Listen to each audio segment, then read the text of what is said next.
Hasyim itu bukan nama itu sang nama. Namanya yang saya tanya. Lagi-lagi nggak ada Yahweh. Yosua. Yahweh. Yosua. Kok Yosua? Kok Yosua dari mana? Iya. Gini. Yosua itu memang perbedaan Yahudi, Yudaisme yang menolak Yesus, memang terletak di situ. Kok perbedaan? Dan baru. Jadi kalau kamu yang mau cerita, kamu ngarang.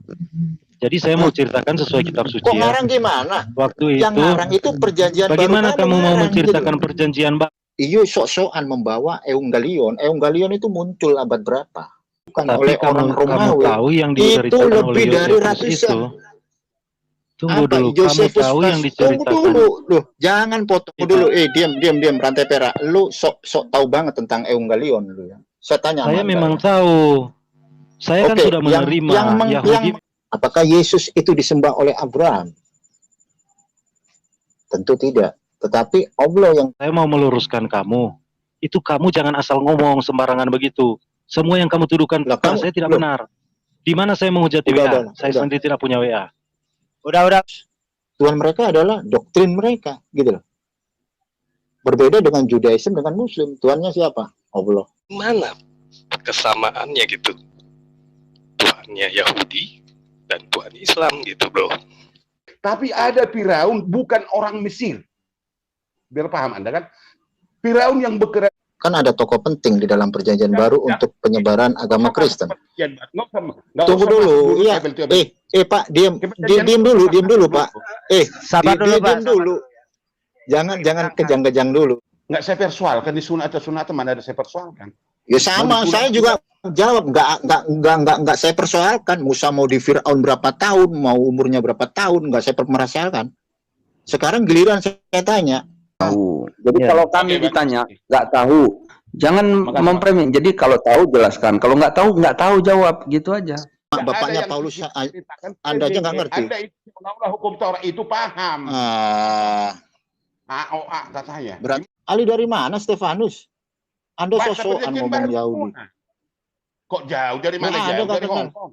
Raban Gamaliel ada 3. Tidak pernah punya murid yang namanya Paulus. Kita orang Yahudi. Nggak kenal. Tidak pernah.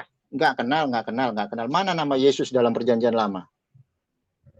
Nama perjanjian Eksegesis lagi. Jangan kau kutip Torah. Bisa gua melebar ya. Lu persepuluhan. Giliran persepuluhan lu comot-comot Torah lu. Kofer. Jadi kemana mah ini? Bener. Musa Rabbeinu tidak pernah menerima hukum ke-10. Itu kan terjemahan Kristen.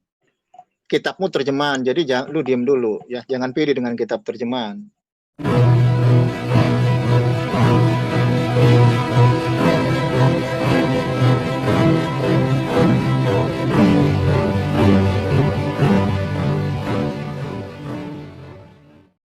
Assalamualaikum warahmatullahi wabarakatuh.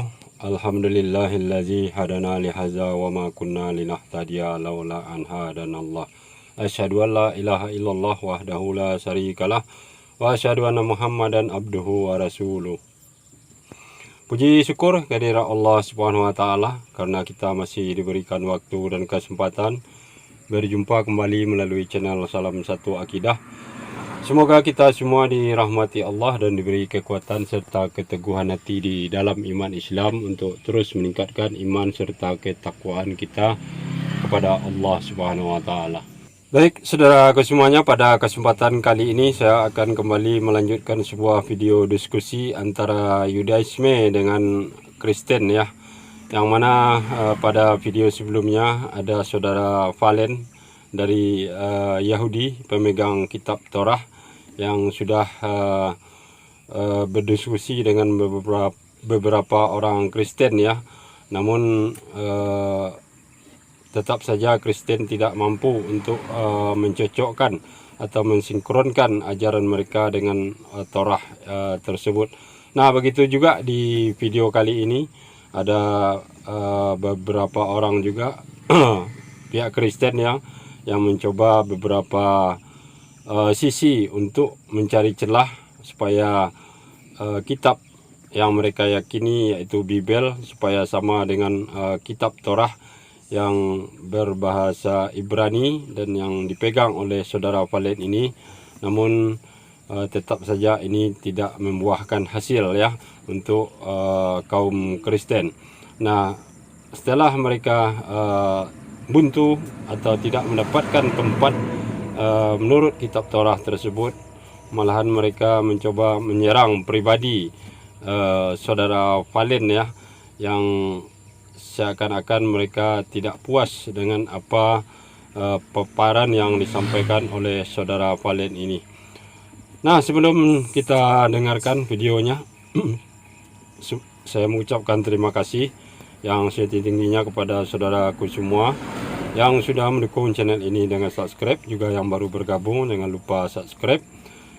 Dan begitu juga kita dukung semua channel-channel Islam ya, untuk terus ikut membenteng umat dari upaya pemurtatan serta penangkalan akidah umat Islam. Nah, tanpa panjang mukadimah, langsung saja kita simak videonya.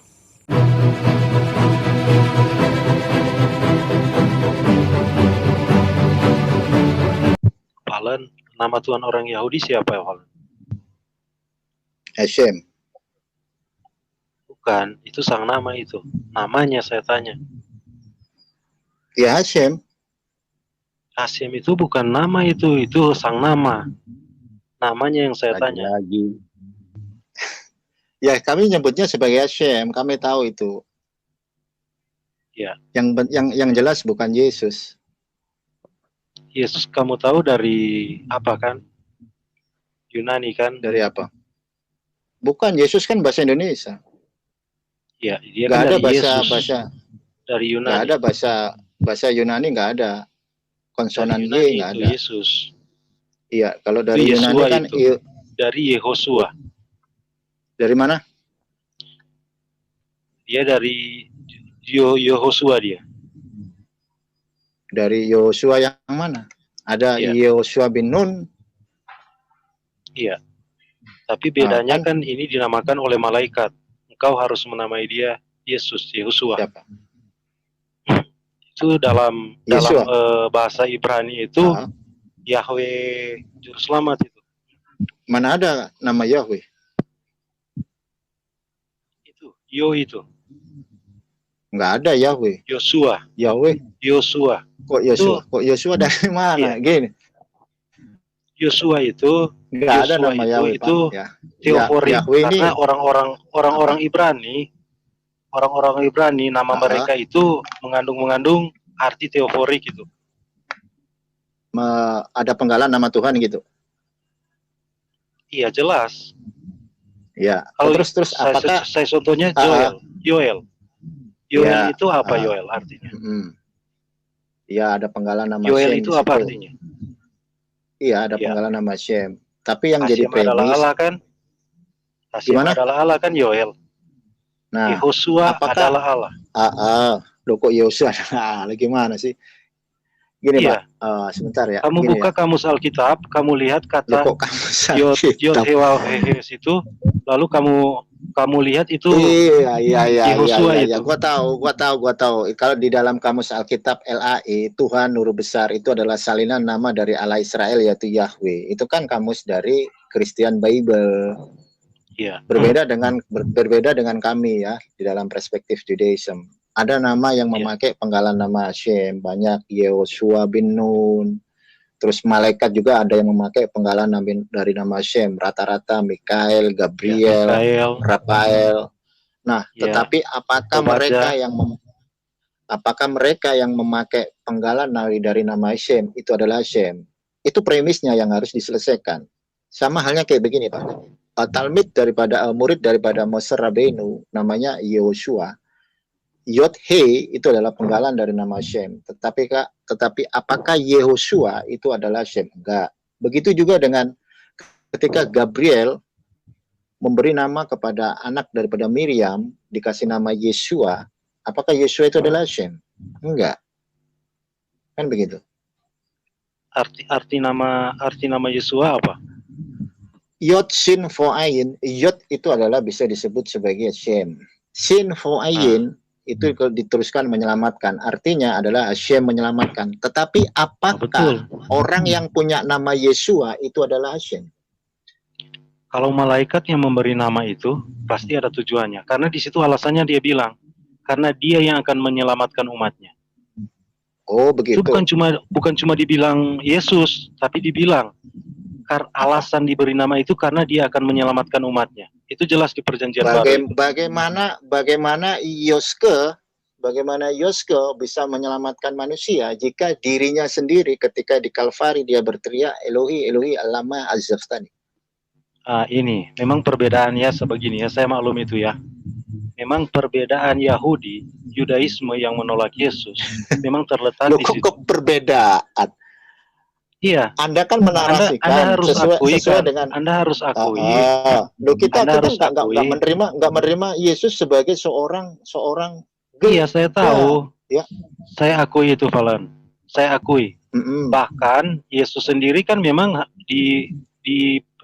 dipaksakan, divonis untuk dibunuh kan? Yang bunuh Jadi memang siapa? saya maklum. Enggak, yang suruh siapa? bunuh itu kan orang Yahudi. Mana ada orang Yahudi? Itu kan klaim PB kamu. Nggak ada di dalam tradisi Yahudi untuk menghukum rakyatnya dengan hukuman salib, nggak ada. Ketika Evangelion, perjanjian baru, menarasikan salibkan dia, itu hal yang sangat ambigu. Bagaimana mungkin ada tradisi Yahudi menyalibkan rakyatnya? Nggak ada. Sanhedrin, kalau menjatuhkan hukuman, ada yang namanya rajam. Rajam itu ada definisinya. Apakah dia orang yang istilahnya orang kaya, orang menengah ke bawah, atau orang menengah. Nggak ada tradisi Yahudi menghukum rakyatnya dengan cara disalib, nggak ada. Gitu loh. Iya, itu Romawi. Karena kan nah, mereka iya, berarti mau yang membunuh Yesus siapa? Iya kan Yahudi yang suruh bunuh. Loh, kok Yahudi suruh bunuh? Saya kan udah bilang tradisi Yahudi tidak mengenal salib. Iya. Tidak ada tradisi kan Yahudi kan Yahudi di bawah penjajahan Romawi waktu itu. Jadi yang dijalankan itu hukuman Romawi. Oh, itu kan sudah jelas. Berarti, kenapa kamu mau bingung kan? Berarti lo enggak bingung gua. Gini loh. Di dalam tradisi Yahudi. Jadi begini ceritanya begini ya. Karena ini cerita perjanjian baru ya, bukan perjanjian lama ya. Ini cerita perjanjian baru. Jadi kalau kamu yang mau cerita kamu ngarang. Jadi saya mau ceritakan sesuai kitab suci. Kok ngarang gimana? Waktu yang ngarang itu perjanjian bagaimana baru. Kamu mau menceritakan perjanjian baru, sedangkan kamu menolak perjanjian baru? Bagaimana lu bisa gue nggak ngomongin lu ya. Bagaimana kamu mau? Bagaimana kamu mau menarasikan begini? Masa perjanjian baru dia yang jelaskan? Saya yang harus jelaskan perjanjian baru. Tunggu dulu. Bisa diem nggak, yuk? Bisa diem nggak? Kalau gue selesai ngomong, yuk tanggapin. Iyo sok-sokan membawa Evangelion. Evangelion itu muncul abad berapa? Baru ada kanon Evangelion. Ngerti siapa yang nulis? Apakah muridnya atau bapak gereja yang nulis? Saya juga nggak ngerti. Makanya ketika praktisi Judaism melihat narasi yang ada di dalam Evangelion, tiba-tiba ada muncul seorang rabi menjatuhi hukuman, menarasikan rakyatnya sendiri dengan kata-kata salibkan dia, itu tidak pernah ada di dalam tradisi Yahudi. Itu yang harus dipahami. Lantas tiba-tiba ada satu kitab yang muncul sesudah zaman Yoske, ada orang Yahudi menyuruh Pontius Pilatus untuk menyalibkan dia. Gak mungkin orang tradisi Yahudi nggak kenal salib. Itu artinya ada klaim sepihak yang dilakukan oleh Evangelion. Kalau kita ngelihat di dalam sejarawan Josephus Flavius, siapa yang disalib? Nama Yesus banyak. Nama Yesus itu kalau dalam translate dalam bahasa Hebrew, nama Yesua banyak.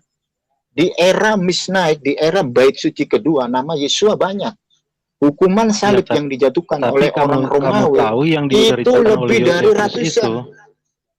Tunggu dulu, kamu tahu yang diceritakan. Tunggu dulu, loh, jangan potong kamu saya. Tahu saya yang belum diceritakan selesai. Josephus itu. Saya belum selesai. Saya itu baca buku dari Josephus Flavius. Saya baca dari buku sejarawan Bapak Gereja juga, termasuk dari Tacitus.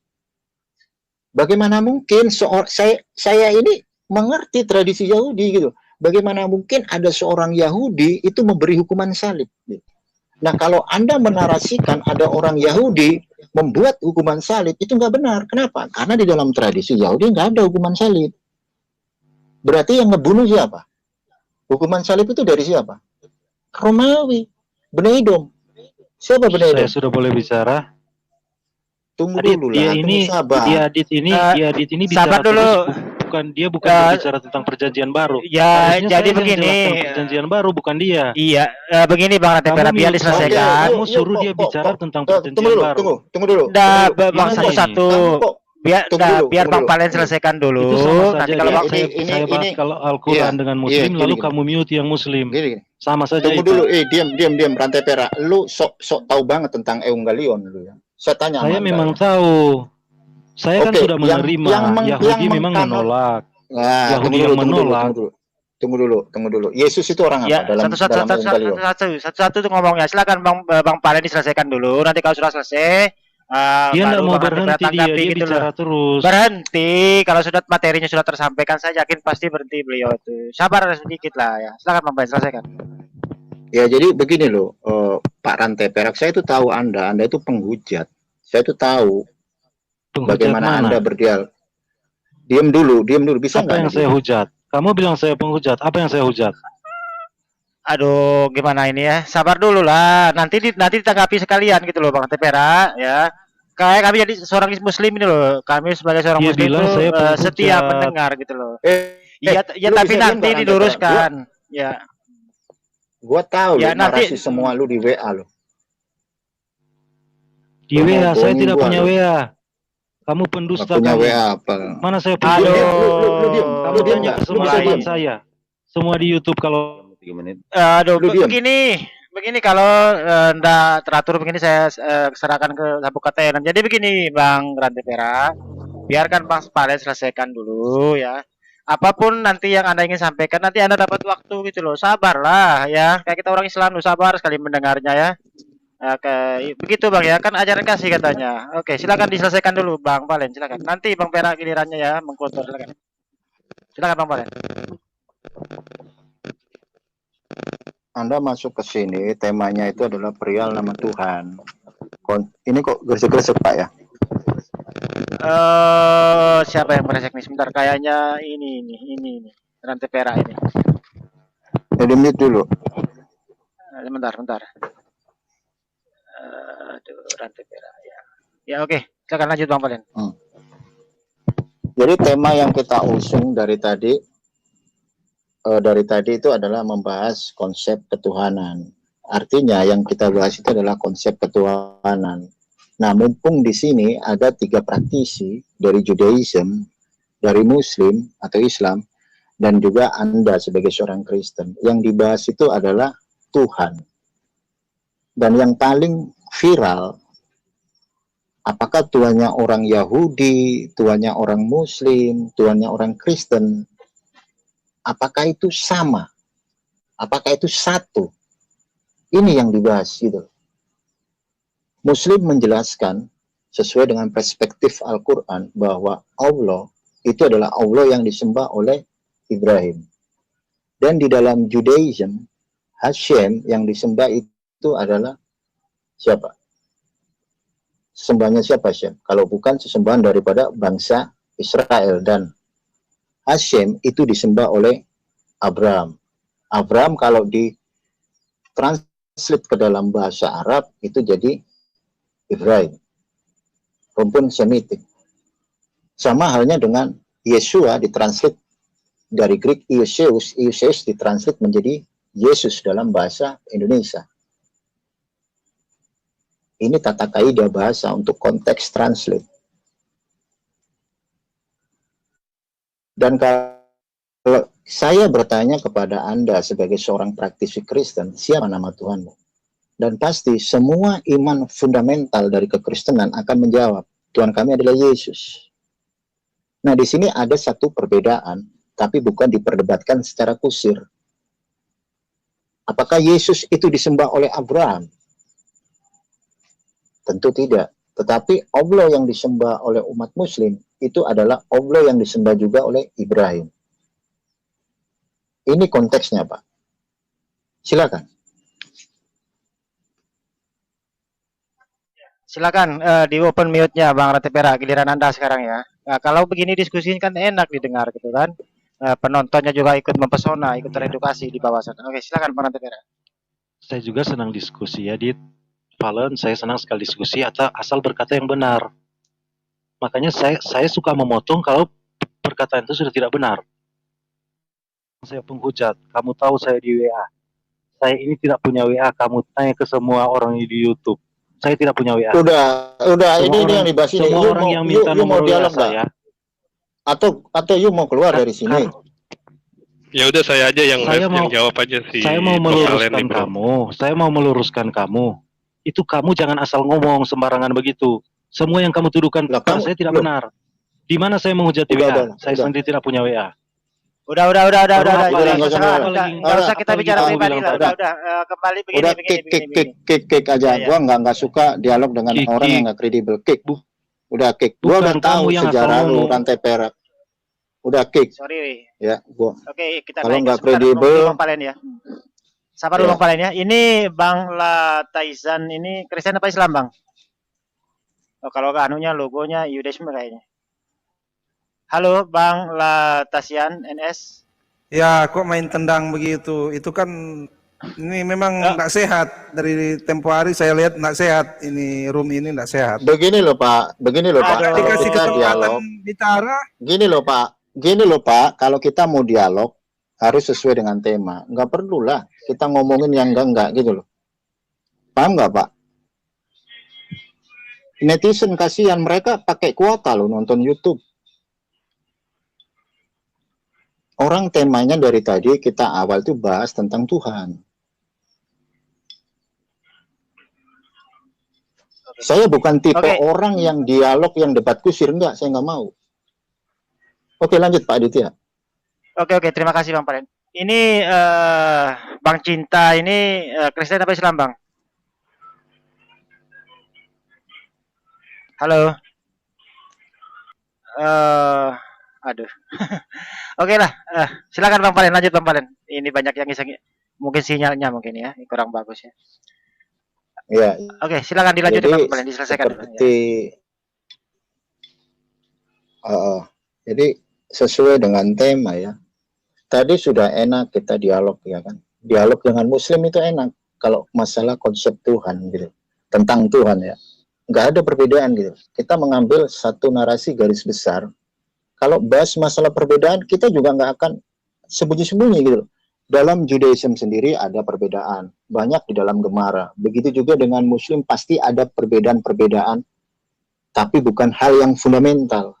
Begitu juga di dalam kekristenan, berbagai denom. Bahkan kalau kita melihat sejarah dari gereja, bagaimana ada polemik di dalam gereja, makanya ada yang namanya Dewan Ekumenis untuk menengahi polemik yang di gereja. Masalah perbedaan itu wajar di setiap keyakinan gitu. Tetapi bukan hal yang fundamental. Tetapi kalau membahas tentang Tuhan, itu sudah sangat fundamental. Bahkan di dalam Judaism, masalah Tuhan itu cukup fundamental. Bahkan dibuat menjadi satu iman atau prinsip iman Yahudi yang ada di dalam Shlosa Asarikari. Begitu juga dengan Muslim. Muslim kalau bahas masalah fundamental tentang Tuhan, baginda Rasulullah nggak tanggung-tanggung. Pra ada Islam, semua berhala. Ketika kedatangan Muhammad, kedatangan Islam, hapus semua berhala. Pengikutnya disuruh menyembah Allahnya Abraham. Tidak ada kompromi di dalam Muslim perihal Avodah Zarah atau penyembahan berhala. Begitu juga di dalam Judaism. Saya tidak menyudutkan agama orang, enggak. Tapi saya membahas tentang realita dan faktanya. Ketika saya bertanya dengan praktisi Kristen, siapa nama Tuhan kamu? Jawabannya pasti Yesus. Jesus is my God. Jesus is my Savior. Berangkat dari mana pemahaman Jesus is God? Itu semua dari hasil eksegesis. Semua pakai eksegesis kok. Nggak mungkin nggak pakai eksegesis. Tapi kalau mereka mau rendah hati, ya, Yesus adalah God. Ini adalah eksegesis yang kami lakukan. Tidak ada perdebatan. Kita bisa tahu, oh iya, hasil eksegesis. Kalau ditanya, bukan dari eksegesis, lantas dari mana? Tidak ada satupun narasi yang ada di dalam perjanjian lama maupun perjanjian baru, Yesus mengaku dirinya bahwa Hashem. Nggak pernah. Bahkan Roh Kudus itu memberitahu status daripada Yesus. Inilah anakku yang kukasihi. Berarti status Yesus apa? Anak.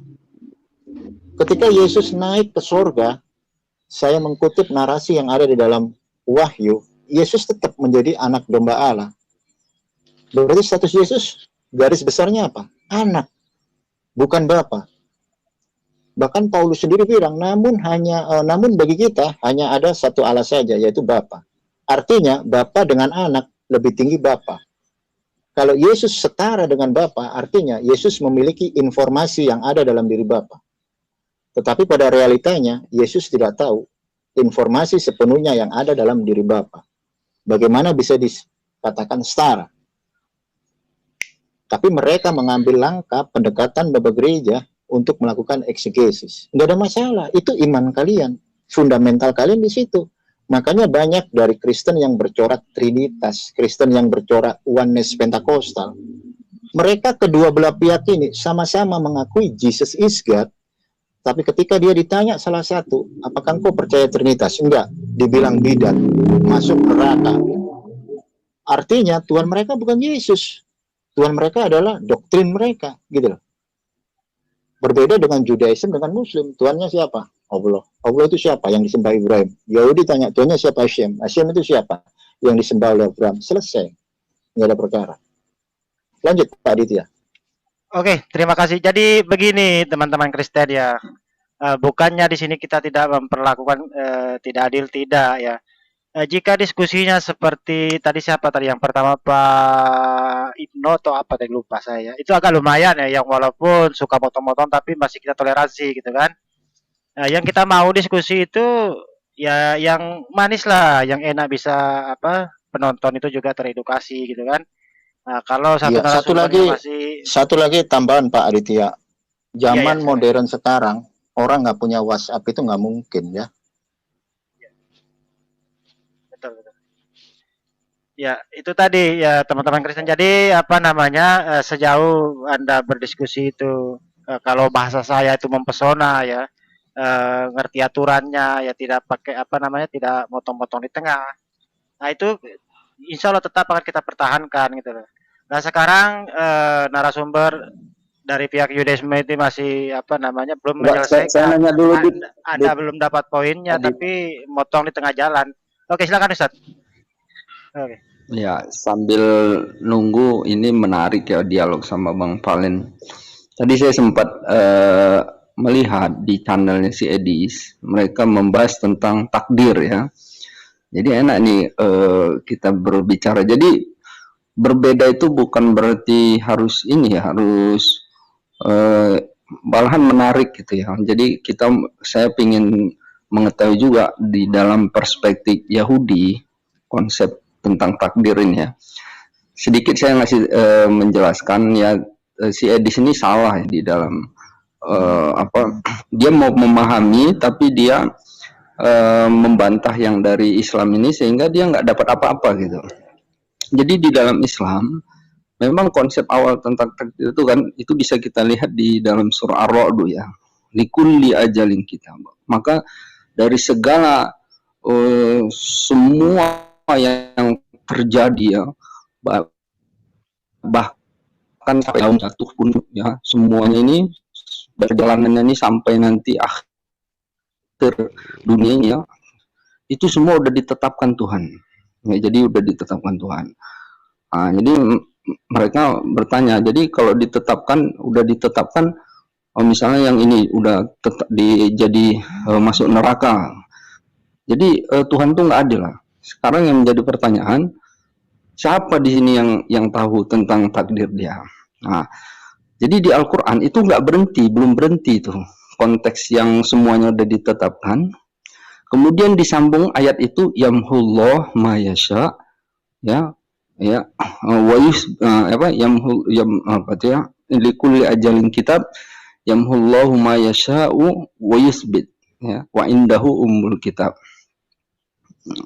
Jadi di situ disebutkan, dan Allah itu menghapus apa yang ia kena. Jadi dia mempunyai dia mempunyai wewenang, dia mau menghapus apa yang sudah dia tetapkan dan menetapkan ya apa yang ia kehendaki.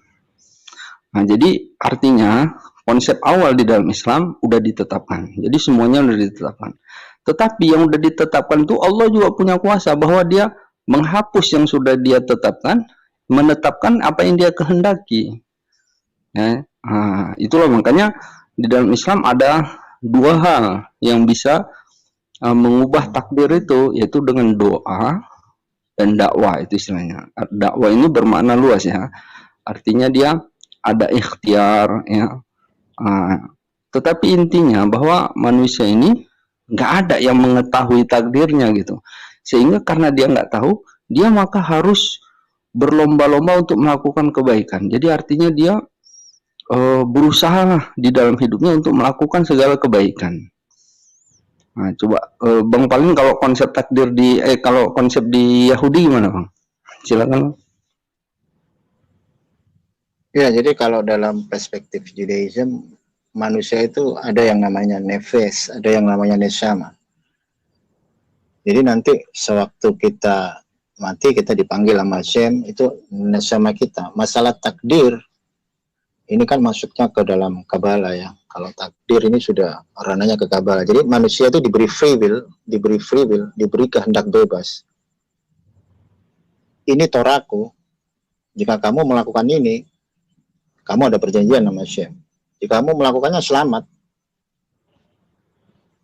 Jadi kalau masalah takdir di dalam perspektif Judaism, kalau saya bilang ya, manusia itu diberi free will, diberi kehendak bebas untuk memilih mana yang baik dan yang mana yang jahat.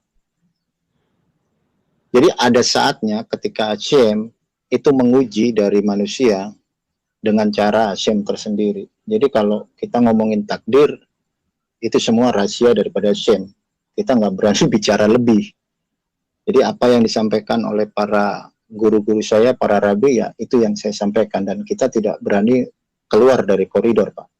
Jadi ya memang benar ya. Kalau sebenarnya free will itu juga artinya bagian dari takdir itu. Jadi di dalam Islam ada disebut furqonnya. Furqon itu pembeda, artinya dia diberi free will. Jadi segala sesuatu ini kan berpasangan. Ada jahat, ada baik, kan ada kejam, ada penyayang. Jadi setiap manusia itu kalau dia memilih perbuatan yang jelek-jelek, itu berarti salah dia. Makanya di dalam Al-Quran katakan innallaha la yadzlimun nas syai'a walakinnan nas anfusahum la ya'lamun.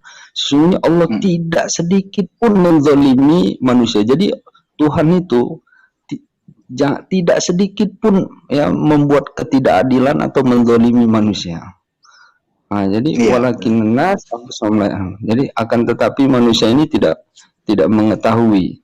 Kadang-kadang kan kita menganggap Tuhan ini nggak adil. Padahal Tuhan ini begitu banyak menjelaskan, walau sedikit pun sebesar atom pun Tuhan tuh nggak pernah melakukan ketidakadilan. Jadi kamu celaka karena Allah udah membebaskan kamu suatu pilihan. Kamu tuh udah diberi pilihan. Kalau kamu mencuri, ya memang finishingnya kamu di penjara, bahkan masih mendingan di penjara, bisa-bisa disiram bensin ya kan, dibakar. Nah, jadi kalau kamu berbuat baik, berusaha berbuat baik, itu kebaikan itu di dunia kamu nanti dibalas, di akhirat lebih-lebih lagi gitu ya kan. Ya silakan Aditya. Oke, terima kasih Ustadz. Ya ini kayaknya kesempatannya sabuk kulit ini. Sudah tidak sabar dia dari tadi ngomel-ngomel terus di private chat ini. Oke, silakan sabuk ketel. Apa Bang yang mau diuraikan? Oke, baik. Terima kasih. Ya, saya langsung aja Bro Valen. Tadi kan sewaktu Bro Valen bertanya kepada rantai perak ya tentang Abraham, apakah Abraham menyembah Yesus? Dan dalam Islam justru Ibrahim menyembah Allah, kan gitu, Allah Israel gitu kan. Untuk merujuk Allah itu yang benar yang mana kan juga dari sisi sisi isinya juga ya, narasinya, kisahnya, siapakah Ya, itu Abraham dan siapakah itu Ibrahim gitu kan. Justru dalam Tanakh, Taurat kan Abraham itu kan berumur 99 tahun sewaktu disunat kan gitu. Dalam konsep Islam itu Ibrahim berumur 80 tahun. Di situ juga menentukan dong siapa Tuhannya kan gitu, benar gak? Bukan dari konsepnya aja kita lihat, semuanya pun akan merujuk dari semuanya gitu, merujuk kalau Tuhan itu benar atau enggak ini dia gitu. Nah sekarang pertanyaan saya begini Bang Valen, kan di dalam Keluaran 4 Exodus lah ya, atau di apa Devarim ya, Keluaran 4 ayat 22. Bukan di situ Exodus. Iya. Gimana Pak? Itu kan kalimatnya di situ Elohim ya, Tuhan berkata Israel adalah anakku yang sulung. Kan gitu. Dalam konsep Islam tidak mengenal adanya Tuhan berkata kepada umatnya tuh anak gitu. Itu tuh Valen. Gak ada dalam konsep Islam Tuhan berkata anak kepada umatnya gitu. Lalu dalam udah, Pak. Terus satu lagi Keluaran 14 atau Keluaran berapa itu ya saya lupa ingat. Itu Musa bernyanyi bersama bangsa Israel. Banyak lah ya, ngumpul bernyanyi Musa. Dia berkata Allah adalah Bapakku. Itu pun ada dalam Sefaria gitu. Nah, dalam konsep Islam, Allah tidak boleh pantang disebut Bapak gitu. Jadi maksud saya di sini, di mana kesamaannya gitu? Tuhannya Yahudi dan Tuhan Islam gitu, bro. Gitu, bro. Apakah konsepnya saja atau Tuhannya saja yang sama atau gimana gitu, bro? Iya, oke. Terima kasih, bro. Ya, thank you. Oke. Ya, jadi pertanyaan bagus kembali, cukup menarik dari sisi kalau dilihat dari cerita ya. Saya akan kembalikan narasi itu seperti begini, Pak. Di dalam Perjanjian Baru, sebelum saya masuk ke dalam ranah edukasi ya, di dalam Perjanjian Baru, ketika Stefanus itu kan murid daripada Yesus. Ketika Stefanus dia dihinggapi oleh Roh Kudus, dan orang Kristen percaya kalau Roh Kudus itu adalah, tahu sendiri Roh Kudus itu adalah Tuhan itu sendiri. Jadi bagaimana mungkin seorang Stefanus ketika dia diilhami oleh Roh Kudus bisa menceritakan kekeliruan terhadap jumlah daripada nenek moyang bangsa Israel ketika di tanah Mitzrayim. Stefanus menarasikan jumlahnya adalah 75 jiwa. Sedangkan kalau di dalam Torah itu jumlahnya adalah 70. Makanya ada dalam perspektif Judaism ada 70 wajah Torah. Tapi kenapa Stefanus yang dihinggapi oleh Roh Kudus yang adalah Tuhan sendiri, bisa keliru dengan angka tersebut gitu. Stefanus menceritakan 75 jiwa. Sedangkan Torah menceritakan menjadi 70 jiwa. Ini adalah salah satu perbedaan yang mungkin bisa didialogkan. Kenapa? Karena perbedaan banyak, Pak. Jangankan di dalam antara kitab Judaism dengan kitab Quran, kitab Judaism sendiri banyak perbedaan dan itu didialogkan. Tapi itu bukan fundamental. Contoh kayak masalah Simon Bar-Kokhba. Ketika Simon Bar-Kokhba dianggap jadi Mesias, ada yang nggak menganggap jadi Mesias. Tapi itu bukan fundamental. Dan tahu pada akhirnya dia adalah Mesias yang gagal. Makanya kalau kita mau bertanya, itu harus apple to apple. Ketika kita bertanya satu perbedaan, kita melihat dulu. Di dalam kitab kita sendiri ada perbedaan. Gitu loh. Contoh kayak tadi saya narasikan, Stefanus menceritakan 75 jiwa, sedangkan Torah menceritakan 70 jiwa. Tapi apakah itu fundamental? Tentu tidak. Kenapa kok bukan fundamental? Karena kita tahu, orang Kristen percaya kalau Yesus itu adalah Raja Mesias.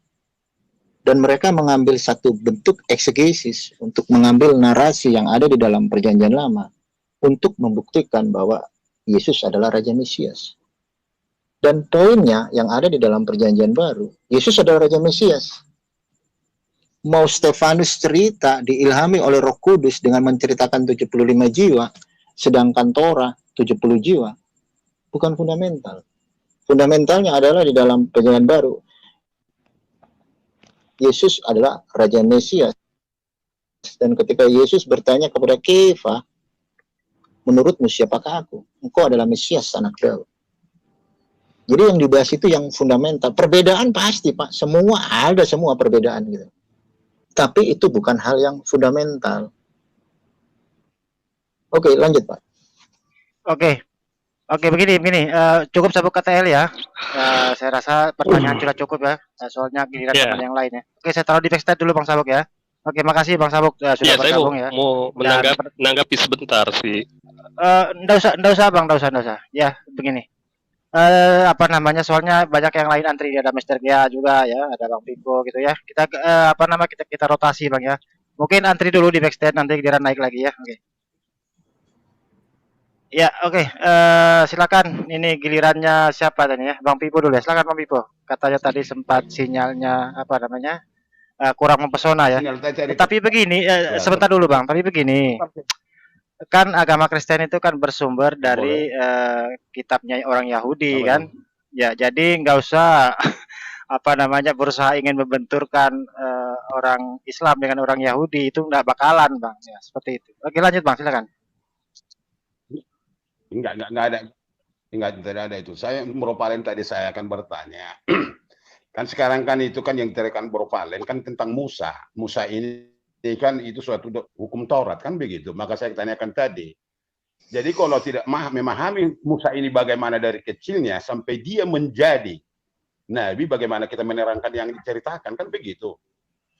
Impiritnya kan begitu, impiritnya. Jadi saya tanyakan, Musa itu bagaimana? Awal tadi kan saya katakan, Yakob itu diberi nama menjadi Israel.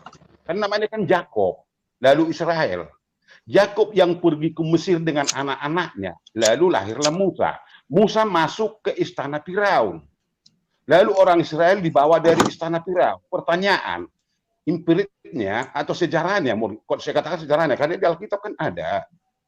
Berapa tahun Musa di dalam istana itu? Firaun berapa yang mau membunuh Musa? Firaun mana yang mengambil Musa dari Sungai Nil? Ini harus kita pahami dulu supaya kita alur cerita Musa itu tahu siapa Musa sebenarnya. Kan begitu. Di dalam Taurat kan begitu ceritanya. Jadi tiba-tiba kita katakan Musa ini begini. Musa. Sementara asal Musa pun kita tidak memahaminya, bagaimana kita menceritakan yang kita tidak tahu. Maka saya Bro Valen, tolong beritahu dulu yang semampu Anda, yang setahu Anda, Musa ini kan dibuang ke Sungai Nil oleh ibunya Jokebed. Lalu ditarik. Siapa yang menarik itu? Firaun apa itu? Atau Tutmose mana yang mengambil dia? Supaya kita tahu, karena di dalam pelajaran saya, itu Firaun orang Mesir. Tapi ada Firaun bukan orang Mesir. Biar paham Anda kan? Firaun yang bekerja, itu Firaun kan gelar, bukan nama. Firaun itu artinya rumah besar. Rumah istana, itu pengertian Firaun di dalam Alkitab. Mau baca itu bahasa Ibrani, bahasa apapun, gitu pengertiannya. Firaun itu bukan nama, itu gelar seseorang yang sebagai raja di situ. Saya tanya, Firaun mana yang mengambil Musa atau putri Tutmose namanya kalau saya bilang, yang mengambil Musa dari Sungai Nil? Tolong beritahu bagi saya, berapa tahun dia? Saya pastikan dia umur 12 tahun masuk ke istana. Karena dia diambil dari Sungai Nil, lalu diberikan kepada ibunya Jokebed. Kenapa orang Mesir, orang Firaun ini mau membunuh orang-orang Ibrani, anak-anak?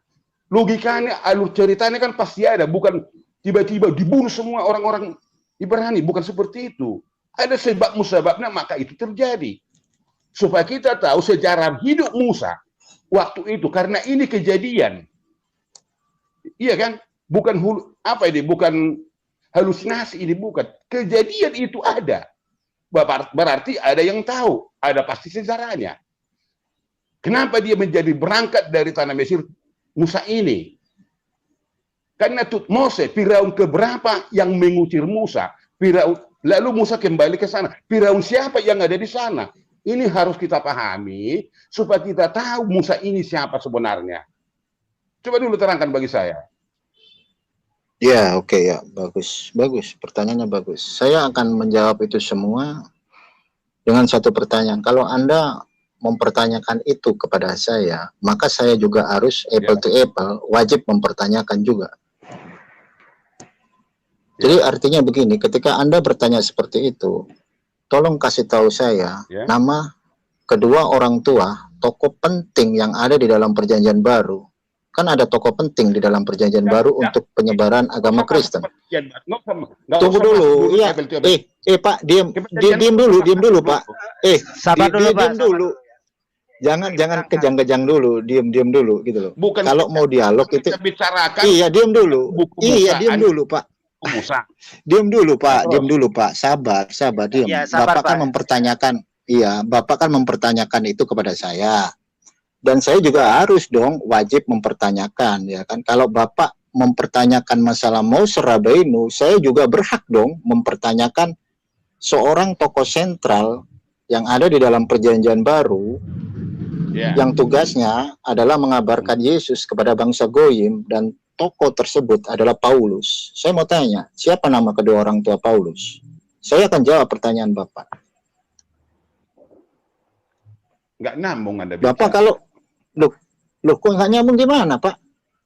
Nggak, Paulus itu kan tokoh. Kan Bang Valen. Hanya Paulus yang tokoh di dalam Perjanjian Baru. Loh iya, nama kedua orang tua Paulus siapa? Lebih baik gini Anda bicara. Kok jadi balik Bang Valen yang nanya ya? Makan Loh, kenapa? Bukan apple to apple. Bukan. Gimana sih, Yang Pak? kita Bapak kan proses bertanya kerja- sama saya. kan- Iya, saya sudah tahu trik Anda, Pak. Anda itu terangkan Musa bagaimana? udahlah, Musa itu udahlah, Pak. Terangkan Musa itu Ya sama sama, saya juga harus mau dong. Saya juga harus mau. Bapak juga menerangkan siapa nama kedua orang tua Paulus. Gini Bro Palen. Karena Bro Dialog Palen, itu, saya mendengar dialog itu sama, saya juga bisa hukum ngomong. Anda itu orang Kristen, berarti Anda paham PB, paham semuanya. Jadi saya juga berhak dong bertanya siapa nama orang tua daripada Paulus. Karena saya katakan tadi Coba sebutkan kalau Anda paham Torah. Saya tanya kepada Anda, Torah itu apa? Apa Torah? Bang Nggak Adit, usah itu anak saya di sini kan bisa. narasumbernya Bang Valen. Saya Bang begini, Valen yang kami perjalanan mau belajar Musa, dari Bang Valen gitu. kok jadi belajar sama apa? Dia saya tanya tadi, Iya. Musa itu bagaimana hidupnya? Itu kan ada terjadi loh. Bukan Iya tiba-tiba Pak, itu. iya Pak. Gini loh. Tadi kan sudah saya jawab. Saya jawab Pak ya. Saya itu jawab.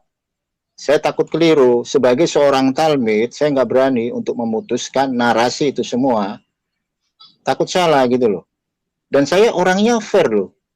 Kalau saya nggak tahu, ya saya bilang nggak tahu Pak. Ini saya loh Pak. Oh ya sudah. Makasih Bukan atas sama kejujuran. artinya begini loh. Sama artinya begini loh Pak. Ketika Anda mempertanyakan itu, dan saya juga berhak dong, Anda menarasikan itu, dan Anda menarasikan bahwa saya itu bukan ahli Torah loh. Saya memang bukan ahli Torah. Saya seorang murid gitu loh. Oh ya sudah. Jadi kalau Bapak mempertanyakan itu kepada saya juga bisa balik perspektif Bapak gitu loh. Bapak bodoh tentang Kristen. Alasannya apa? Coba sebutkan nama daripada orang tua Paulus. Begini Coba. Bro Palen, itu kan tidak ditulis. Saya udah ngaku. Begini. Gini aja Pak, nggak usah Pak. Begini, Saya udah jawab. Saya Saya takut salah untuk menjawabnya. Begini Bro Palen. Bukan lari-lari. Orang Ini. kamu mau menang sendiri. Kamu mau menang Iya, sendiri untuk dialog gitu. loh. Iya, Kayak iya, nggak ya, tahu. jadi begini. Ya, begini dulu Bang Pipo, sabar. Begini, Bang Palen. Sebentar, Orang sabar, lu tahan. aja nama dari orang tuanya Paulus saja lu juga nggak ngerti. Coba sebutin nama orang tua dari Paulus siapa? Yang Ya, di jadi, dihukum, yang Jangan punya framing kayak begitu. Sabar begini, sabar dulu. Saya Lu tengahi dulu ngaku Bang, ya, sabar dulu Kristen, ya. lu ngaku Kristen, lu ngaku Kristen. Ya. Ya, lu ngaku Kristen, lu nggak tahu nama orang tua daripada Paulus. Apa bisa dikatakan Paulus itu adalah orang penting? Nama orang tuanya aja nggak ada.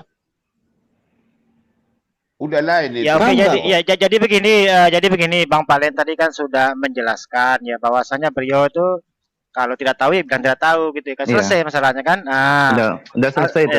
Iya udah selesai masalahnya. Sekarang Pak Pipo ditanya kan sama Bang Palen. Bang Palen Gini, punya hak gini. bertanya kan. Gini, Nah, siapa orang tua Dari Paulus? pertanyaan- Kan Paulus ini sentralnya apa Iya. namanya? Keimanan Kristen. Pipo tinggal dulu, gitu. gini. tahu atau enggak. Biografinya juga harus jelas dong gitu loh.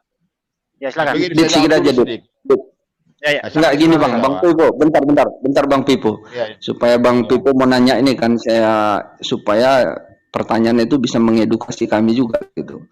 Bang Ya. Pipo tuh nanya ya sejarah gitu, kayak tentang sejarah bukan ajaran gitu. Maunya lebih ke ajaran. Menekankan pentingnya ini sejarah ini, Musa ini ya. Jadi lebih kepada ya ajaran lah, konsep ketuhanan ini seperti judul ini. Kalau dia tentang sejarah ini ya kita baca buku sejarah aja gitu. Itu bukan begini Ya, Bro. silakan. Itu Musa perjalanan hidupnya. Itu harus ada itu secara terperinci dan didukung oleh sejarah. Jadi bukan tiba-tiba Musa itu berjalan begini-begini, bukan. Kenapa dia dari anak kecil sampai ke istana Firaun? Oke, Firaun yang sekarang saya tanya Anda, Moses Rabeinu itu disunat kapan? Saya tanya Anda kok sok tahu banget tentang Moses Rabeinu? Gini, Moses Rabeinu disunat kapan? Saya mau tanya Anda. tentang Bisa jawab nggak Anda? tentang sunat Pertanyaan dan saya dulu. Moses kehidupan Rabeinu atau Musa itu disunat kapan? tentang Musa perjalanan hidupnya dari kecil di istana Firaun. Itu yang kenapa? jadi persoalan. Anda boleh bertanya kepada saya, kok saya nggak boleh bertanya? Ini dituntaskan. Iya sama. Musa itu disunat kapan? Musa itu disunat kapan? Sunat bagaimana sunat? Sunat apa itu? Bukan sunat Anda hati, mau Bang. framing di sini ya? Sunat apa? Iya. Loh, nggak- bagaimana nggak- sunat? Anda Jadi nggak nambung. tahu kita ini. nggak? Udah, Musa itu Bro kalau Palen Anda kan tahu, dikatakan, Bro Palen kan tadi kalau katakan, Anda tahu sudah, berarti Anda guru saya gitu loh. Saya tanya kepada Anda, Musa itu disunat kapan? nggak saya persoalkan di sunat atau sunat mana ada saya persoalkan. Ya sama, Mau disunat saya juga jawab nggak saya persoalkan. Musa mau di Firaun berapa tahun, mau umurnya berapa tahun, nggak saya permasalahkan. Sekarang giliran saya tanya, Musa disunat kapan? Kalau lu tahu sejarah daripada Moses Rabeinu, Musa disunat kapan? Nggak persoalan Musa, bukan sunat menunat yang kita bicarakan Ya loh. sama, ya sama juga, gue juga bisa bilang kayak begitu, Pak. Nggak ada Tapi masalah mau karena Musa Anda tinggal di tidak- Firaun, mau Karena apa? Anda tidak memahami, Anda pentalkan kemana-mana. Nah, sama. Anda juga nggak memahami Moses Siroten Rabeinu. ini Tahu Bang Palen, Orang Siroten Anda ini aja nggak ngerti pertanyaan itu Moses yang Rabeinu itu disunat kapan. Minum dulu, Iya, minum. iya. gini Bang Pipo, pertanyaan Ya. itu jawabannya tuh cuma dua, tahu tidak tahu. Jadi Ya. kalau kami Oke, ditanya nggak tahu, jangan Makasih, memframing. Jadi kalau tahu jelaskan, kalau nggak tahu jawab, gitu aja. Udah, makasih, udah. Clear. Oke, silakan. Oke, sekarang coba kita minta pendapat jalan lurus ini. Beliau ini kontroversial ini. Coba jalan lurus. Bagaimana pendapat Anda coba? Silakan jalan lurus. Siapa? Ya, seperti yang cerita tadi aja sih, cerita kambing dengan harimau itu kan, yang nggak penting. Cuman saya hanya menanggapi tadi pertanyaan si Sabuk apa tadi ya, yang pada katanya Nabi Ibrahim disunat menurut Islam 80, kemudian menurut itu 99, ada perbedaan. Nah, kalau di hadis itu dikatakan di situ setelah 80. Kalau setelah 80 kan bisa, bukan berarti pada 80, ya kan? Bisa 81, 80 bisa jadi 99. Jadi tidak angka mati 80. Itu penjelasan saya yang pertanyaan dari Pak Sabuk tadi itu yang ingin mencoba membedakan itu. Sebenarnya kalau justru kontroversi itu banyak terjadi di Bible seperti disampaikan oleh Valen tadi sebagai salah satu contoh begitu. Itu saja dari saya. Makasih. Oke. Kayaknya giliran Jadi Mister. gini Pak, Silakan Bang Valen. sebentar. Jadi kalau mau bertanya itu harus apple to apple. Ketika mau menjelaskan Moshe Rabbeinu, kita ini manusia gitu. Kadang ada yang kita tidak tahu, tapi jangan di framing gitu. Orang itu kalau jujur, iya saya nggak tahu, saya harus belajar lagi. Belajar itu nggak ada masalah gitu. Tapi ketika Anda baru bertanya, terus Anda memframing, itu sama halnya. Saya juga akan bertanya kepada Bapak gitu. Salah satu tokoh sentral yang ada di dalam perjanjian baru yaitu Paulus. Paulus itu dari suku. Jangan kembali. Udah ditutup tadi. Loh, tunggu dulu. Iya. Gitu. Udah. Sebentar. Iya, sebentar dulu. Udah iya. tadi udah nggak tahu. Iya, Pak. Udah, ini saya mau ngomong dulu. Saya mau ngomong dulu. Iya, sabar dulu Pak Pipo. Ya, sabar dulu. Ya, silakan Bang. Saya mau ngomong, Pak. Ya, jadi begini loh. Ketika saya belum menguasai, saya akan jujur. Oh ya, saya belum menguasai. Ini adalah satu kejujuran yang harus diterima. Sama halnya dan ketika saya bertanya kepada Bapak, ada tokoh di dalam perjanjian baru yang bernama Paulus. Dia dari suku Benyamin, bahkan dia punya dua warga negara, warga Rom dan juga sebagai seorang warga Yahudi. Dan Paulus mengaku dari suku Benyamin. Artinya, kalau dia dari suku Benyamin, berarti dia punya orang tua dong. Nah, saya bertanya, siapa nama orang tua daripada Paulus? Bukankah orang Paulus ini orang penting? Nah, kalau orang penting, dia pasti punya nama ayah dan ibu. Gitu loh. Dan ketika pertanyaan ini saya tanyakan kepada Bapak, ya Bapak harus secara fair bilang tidak tahu gitu loh. Ya, benar. Jangan di framing. Begini, maksud saya begini Bro Valen, kita dinginkan dulu, kira-kira dinginkan dulu begini. Yang saya tanya tadi karena di dalam hukum Taurat itu, di dalam perjanjian lama orang Kristen itu, Musa dibuang ibunya di Sungai Nil. Lalu dari istana Firaun datang dayang-dayangnya, istrinya mengambil. Yang saya tanyakan, pasti tahu Firaun berapa ini, siapa Firaun ini, supaya kita memahaminya. Maka saya katakan tadi, orang Israel itu dari keturunan Yakub masuk ke Mesir, itu berapa umurnya pun ada, Yakub itu menjadi nama Israel. Lalu masuk ke istana Firaun. Sekarang orang Israel kan jumlahnya berapa, di Pak? tanah Goshen. Nah, dengar dulu. Iya, jumlahnya berapa pada waktu itu? Dengar dulu. Iya kan saya juga harus tahu kan. Saya kan nggak ngerti. Ini kan saya nggak ngerti. Saya juga harus tanya dong. Jumlahnya berapa? 70 apa 75? Belajar Anda supaya tahu. Jumlahnya. Berarti Anda tidak tahu hukum. Iya. Jumlahnya. Saya pastikan nggak tahu. Loh, sama Anda juga nggak tahu PB dong. Sama Anda juga nggak tahu PB. Orang emak bapaknya Paulus, Anda aja nggak ngerti. Anda itu hukum Taurat itu paham. AOA katanya. Berarti Anda juga nggak tahu PB. Loh, siapa nama orang tua Paulus? Mose mana yang menggak istri itu? Mose mana yang ambil? Lu ngomongin Kristen, lu nggak tahu nama dari orang tua Paulus. Sama aja gue juga bisa bilang Anda buta tentang PB. Karena dari situlah awalnya siapa Yesus itu nanti akhirnya. Nggak kenal Mose Rabbeinu. Awalnya Kristen dari Paulus. Gimana? Ada katakan tadi Stefanus itu apa? Orang apa itu? Nggak kenal. Orang itu orang Yahudi itu Stefanus, ahli Taurat. Iya. Ahli Taurat itu, ahli Taurat biar Anda tahu. Berapa jumlah orang berapa jumlah orang yang dibicarakan Stefanus? Itu di dalam perjanjian baru kamu. Stefanus ngomong diilhami oleh Roh Kudus, jumlah orang yang di Mesir di zaman Yakub itu 75. Benar nggak 75? Menurut Anda. Versi Anda kan menurut Anda itu menurut itu di dalam kitab kamu. Latar belakang Stefanus itu ngomong 75 jiwa. Dengar. Itu diilhami Roh Kudus. batu karena dia sudah bertentangan kepada rabi-rabi yang ada di situ. Maka dia sebenarnya ahli di dalam Taurat, tapi berbeda pendapat dia dengan ahli di mana? Ahli dari mana?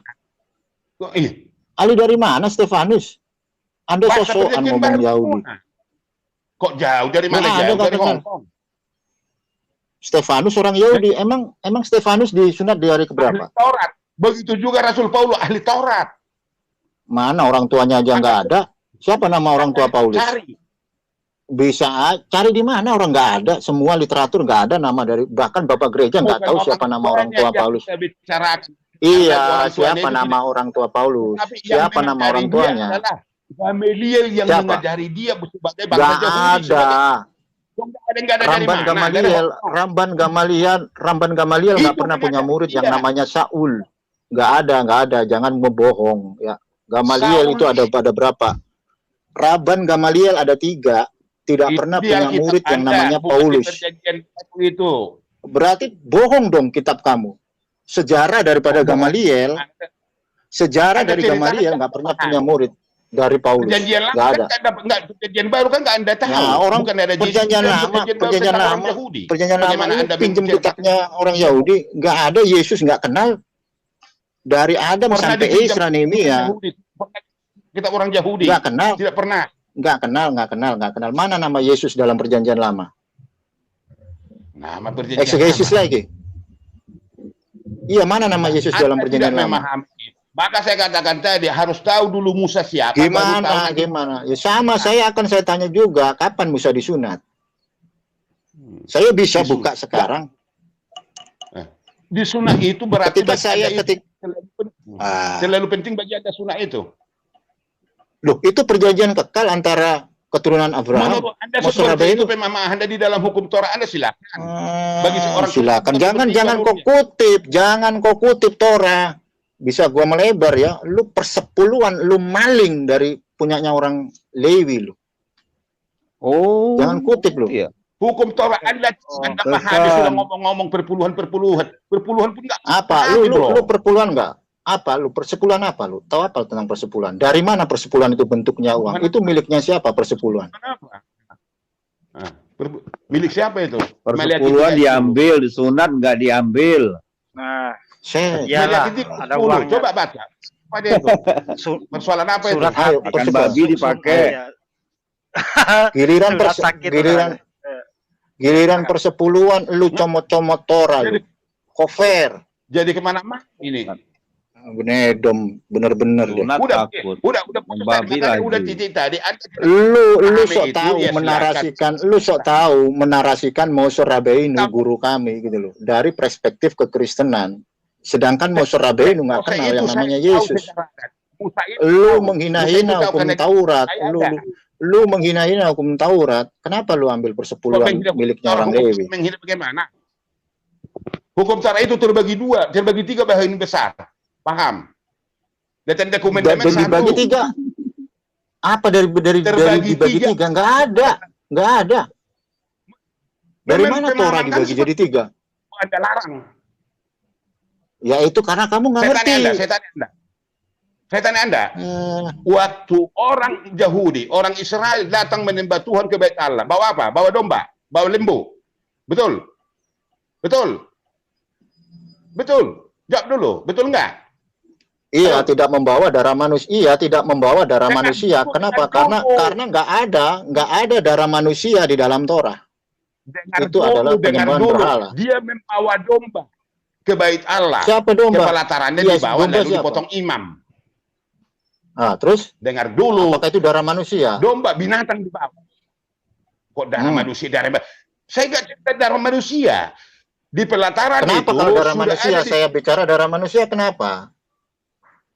Nggak nyambung nanti Yesus kamu nggak nyambung. Adalah domba. Yang tidak bercakap. Domba. Iya, Yesus kamu digamparin nggak? Kalau dia sebagai anak domba Allah, kenapa Yesus digamparin? Jangan ngelak Anda. Anda pahami dulu. Orang Israel datang ke Bait Allah membawa domba atau lembu apapun itu untuk dipersembahkan ke Bait Allah. Di pelataran itu. Iya, apa namanya? Jangan you ngomong domba apalah. Itu metodenya apa? Dengar dulu baru kau bantah. Lalu dipotong. Darahnya diambil, dibawa ke ruangan. Di sana ada tirai-tirai, ada kaki Dian. Benar tidak? Benar atau tidak? Ya, terus. Ada di sana, mendengar dulu, ada wangian. Lalu imam ini dipercik ke tirai-tirai ini siapa yang datang ke sana. Betul? Di balik itu ada yang maha suci tempat imam besar. Yang di sana adalah hukum ke-10 yang ditaruh di dalam peti itu. Betul? Hukum ke-10 apa? Mana ada hukum ke-10? Enggak ada gimana Anda ini? Enggak ada bagaimana maksudnya? Mana ada? Iya, hukum ke-10 itu apa? Ditaruh di mana? Mana ada hukum yang ke-10? Dibawa, yang diterima Musa di Gunung Sinai, hukum ke-10 ditaruh itu. Kalau di bahasa Batak itu. Enggak ada. Musa Rabbeinu enggak pernah menerima hukum ke-10, enggak pernah. Dari mana cerita itu? Jadi Musa enggak pernah menerima hukum ke-10? Enggak pernah. Musa Rabbeinu tidak pernah menerima hukum ke-10. Itu kan terjemahan Kristen. Dan dokumen enggak pernah diterima Musa di Gunung Sinai. Enggak pernah. Apa? Ya, apakah itu hukum? Apakah itu? Enggak ada. Oh, berarti begini aja lah kita. Udah kalau begitu nggak ada, berarti hukum Taurat yang Anda itu bukan hukum Taurat yang di orang Yahudi sana itu. Entah dari mana hukum Taurat Anda itu datang. Sudah, silakan. Oke. Boleh saya jelaskan. Jadi PLK Anda dari mana? Ini saya jelaskan. Inilah ketidaktahuan seorang Kristen ketika membahas. Musa tidak pernah, karena Musa tidak pernah menerima hukum ke-10 di tempat. Gantian. Tunggu dulu, jangan kejang-kejang. Udah, jangan kejang-kejang. Hukum Taurat di Gunung Sinai, berarti Musa yang dihukum di Gunung Sinai tidak pernah datang. Jadi Musa yang Anda tahu itu bukan itu. Musa di istana Firaun bukan itu. Musa yang lain. Pak Aditya, tolong di-mute dulu. Saya mau edukasi dulu. Edukasi bagaimana? Oke, sorry. Sabar, Bang. Saya tinggal bikin kopi tadi ya. Oke, Sarong Pipo ya, biar dijelaskan Bang Palen dulu ya. Kita gantian Bang Pipo ya. Oke, biar penontonnya tidak silakan. Hei, udah ada. Silakan Bang. Saya diam. Ya. Ya, oke ya.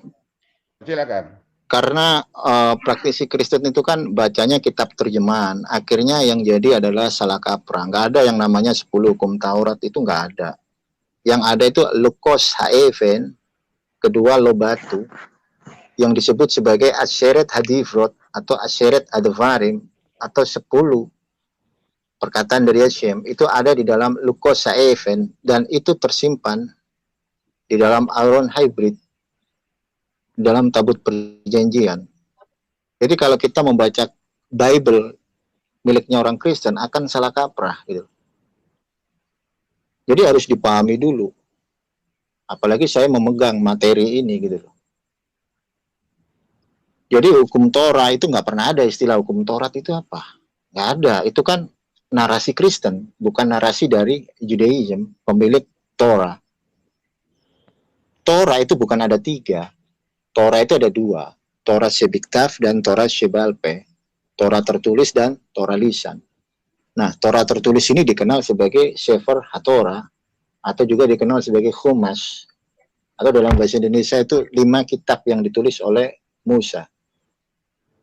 Hashem mengajarkan ini semua dengan lisan dan ditulis oleh Moshe Rabbeinu dan itu didikte sama Hashem. Ketika Moshe Rabbeinu naik ke Gunung Sinai untuk mengambil Lukos Haeven, nggak pernah naik Musa ke Gunung Sinai. Diam dulu dong. Jangan Anda katakan itu naik. Loh, diam dulu. Kitabmu terjemahan. Jadi lu diam dulu ya. Jangan pilih dengan kitab terjemahan. Jadi ketika Moshe Rabbeinu naik ke Gunung Sinai, dia menerima Lukos Haeven, kedua Lobatu. Itu namanya Asyeret Advarim atau Asyeret Hadifrot. Jadi bukan 10 hukum Taurat, nggak ada 10 hukum Taurat dari mana? Itu kan karangan Kristen. Kok karangan Kristen? Torah itu ada 2. Itu karangan Kristen, orang Perjanjian Lama yang kamu bacakan literaturnya LAE. Jadi di dalam Torah itu ada 2. Hukum pertama, coba dan di dalam Torah hukum pertama apa? Nggak ada hukum pertama. Istilah hukum pertama nggak ada. Ya. Yang ada itu Asyeret Hadifrot atau Asyeret Advarim. Terus di dalam Torah itu ada yang namanya 613 mitzvot yang terdiri dari mispatim. Mispatim itu apa? Perintah yang rasional, perintah yang masuk akal. Terus yang kedua adalah hukim. Hukim itu adalah perintah yang irasional, perintah yang nggak masuk akal. Contoh kayak yang Anda bahas tadi, masalah pengorbanan yang masuk ke dalam kategori khatat. Ada 3 metode juga. Dan 613 mitzvot yang terakhir itu disebut sebagai eidot. Eidot itu contoh kayak pemasangan mezuzah. Nah, itu masuk ke dalam kategori eidot. Anda dia mezuzah nggak ngerti kan? Terus untuk masalah korbanot ini udah masuknya ke korbanot. Itu ada 3 metode. Satu dengan darah hewan. Yang kedua dengan cara tesyufa atau pertobatan. Terus yang ketiga itu dengan cara sedekah. Kalau dengan darah hewan, itu semua dilakukan dengan darah hewan. Contoh kayak misal konteks para aduma, lembu merah. Itu semua untuk konteks penebusan dosa. Bahkan dengan tepung aja bisa. Namun tidak pernah ada narasi bahwa korban penebusan dosa menggunakan darah manusia. Itu nggak pernah ada. Nah, seperti itu, Pak. Baik. Saya udah memang agak dingin dulu kita. Itu tadi Anda katakan lembu merah dibawa ke bait Allah, lalu dipotong. Menurut Anda, dipotong itu dipersembahkan kepada siapa? Jelaskan baik. Halo, Pak. Gimana, Pak? Tadi Anda katakan Anda sudah setuju. Iya. Iya. Oke, segini ya. Itu lembu merah dibawa ke bait Allah, lalu dipotong, darahnya diambil. Itu korban itu lembu merah untuk siapa? Untuk siapa? Anda tahu nggak konteks iya, tunggu dulu sebentar. Iya, gini. Ini kan saya sudah tahu mindset Anda ini ngajak debat saya. Sebelum saya menjawab, saya pengen tahu jawaban Anda dulu. Konteks paraduma ini dibuat apa sih? Anda katakan tadi itu hukum Taurat termasuk. Kalau orang membawa domba bukan hukum lagi. Jangan pakai istilah hukum Taurat. Di dalam Judaism nggak ada istilah hukum Taurat. Kalau kita katakan hukum, lalu dibawalah lembu merah ke sana, lalu dipotong, darahnya diambil. Untuk siapa itu bawa lembu merah? Di mana narasi seperti itu di mana? Anda yang tadi mengatakan seperti itu, bukan saya loh. Iya, itu berangkat dari mana?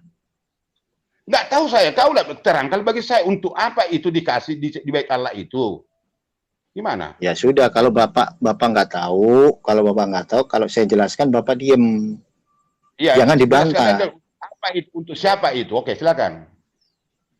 Ya, konteks para aduma itu masuk ke dalam 613 mitzvot pada bagian hukim, perintah yang irasional. Kenapa sih harus lembu merah? Kalau kita baca di dalam Bilangan pasal 20, di situ ada konteks paraduma atau lembu merah. Di situ ada narasi Miriam mati. Nah, Miriam mati kan nggak dijelaskan kenapa di situ Miriam mati. Tetapi otoritas kami menjelaskan bahwa kematian Miriam ini disandingkan dengan konteks paraduma. Artinya, itu untuk konteks penebusan dengan lembu merah. Dan itu tidak bisa dikorelasi dengan Yesus. Kenapa? Karena Yesus bukan lembu merah. Bukan saya korelasikan dengan Yesus. Jelaskan dulu kan saya bilang. Lalu di dalam... udah saya jelaskan, Pak. Udah saya jelaskan kan. Baik. Baik. Terima kasih atas penjelasannya. Lalu masuk ke ruangan. Di sana ada 7 kaki dian. Terangkan bagi saya kaki dian ini apa fungsinya? Kaki dian, menorah. Menorah kan, Pak? Halo? Udah gantian lagi Bang Adit. Oke, sabar dulu, tahan dulu Bang Pipo ya. Kayaknya Bang Gia ini sudah tidak sabar juga ini. Bang Gia ini baik orangnya, kok sering saya lihat di channelnya MC, di channelnya Halo. juga ya. Ya, siap. Oke, halo. Silakan Bang Gia. Ya, assalamualaikum Bang Adit. Bang Pipo, sabar. Ya, waalaikumsalam. Gantian Bang Pipo. Enggak, Bro Palen dulu menjelaskannya. Ya, jadi sudah masuk ke ruangan itu, lalu di situ ada kaki dian namanya. Dia tahu, paham itu kaki dian. ada tire-tire di situ, lalu di belakang tire-tire ada tabut perjanjian, atau nggak usah kita katakan hukum itu, tabut perjanjian yang diterima Musa di Gunung Sinai. Coba dulu jelaskan fungsi masing-masing ini di dalam peribadatan waktu itu. Jadi begini Bang Pipo, begini.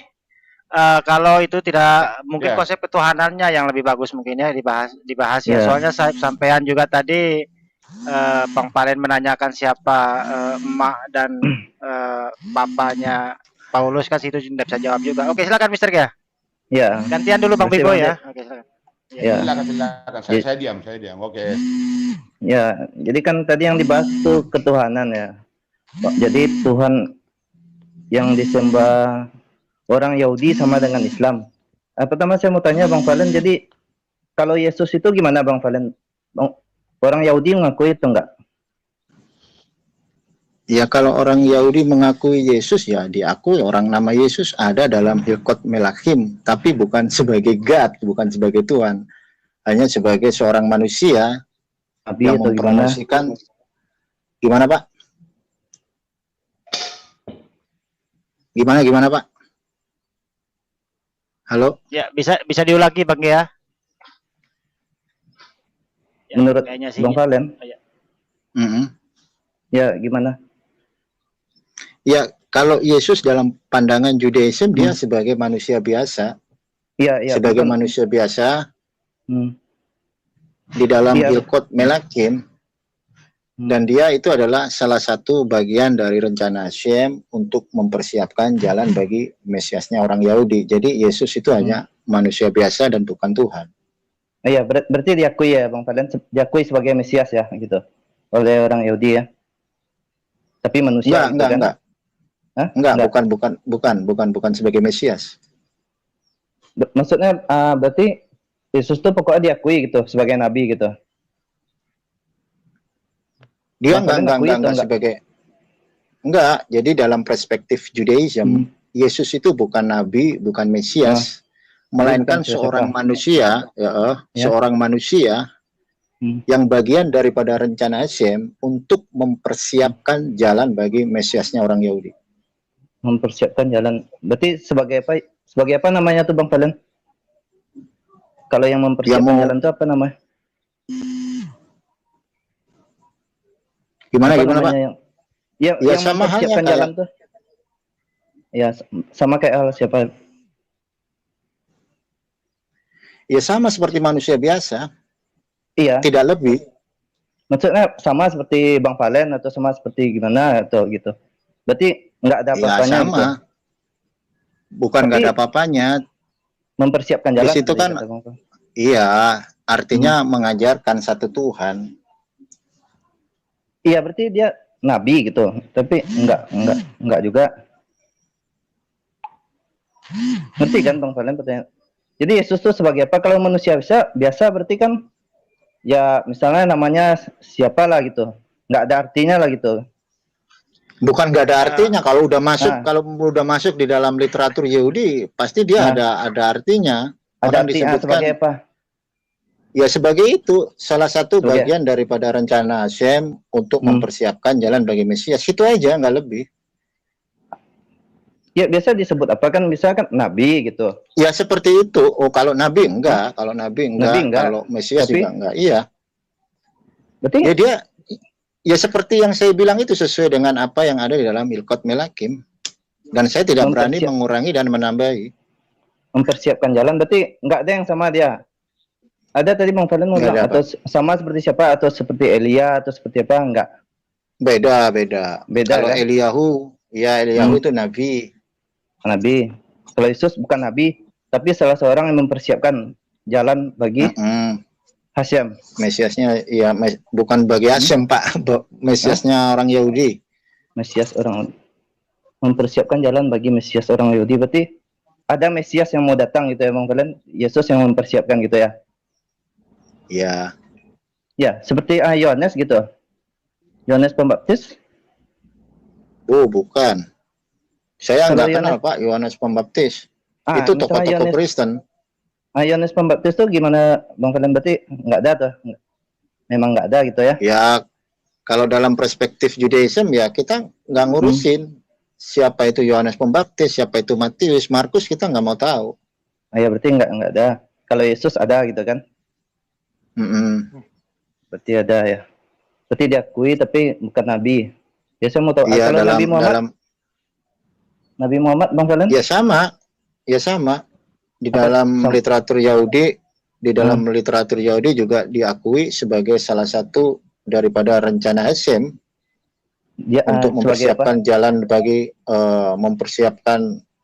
jalan bagi Mesiasnya orang Yahudi dan mempromosikan satu Tuhan. Berarti sama, Yesus sama fungsi sama Nabi Muhammad. Iya. Tadi Yesus mempersiapkan jalan. Berarti dua orang nih yang mempersiapkan jalan bagi Mesiasnya Yahudi.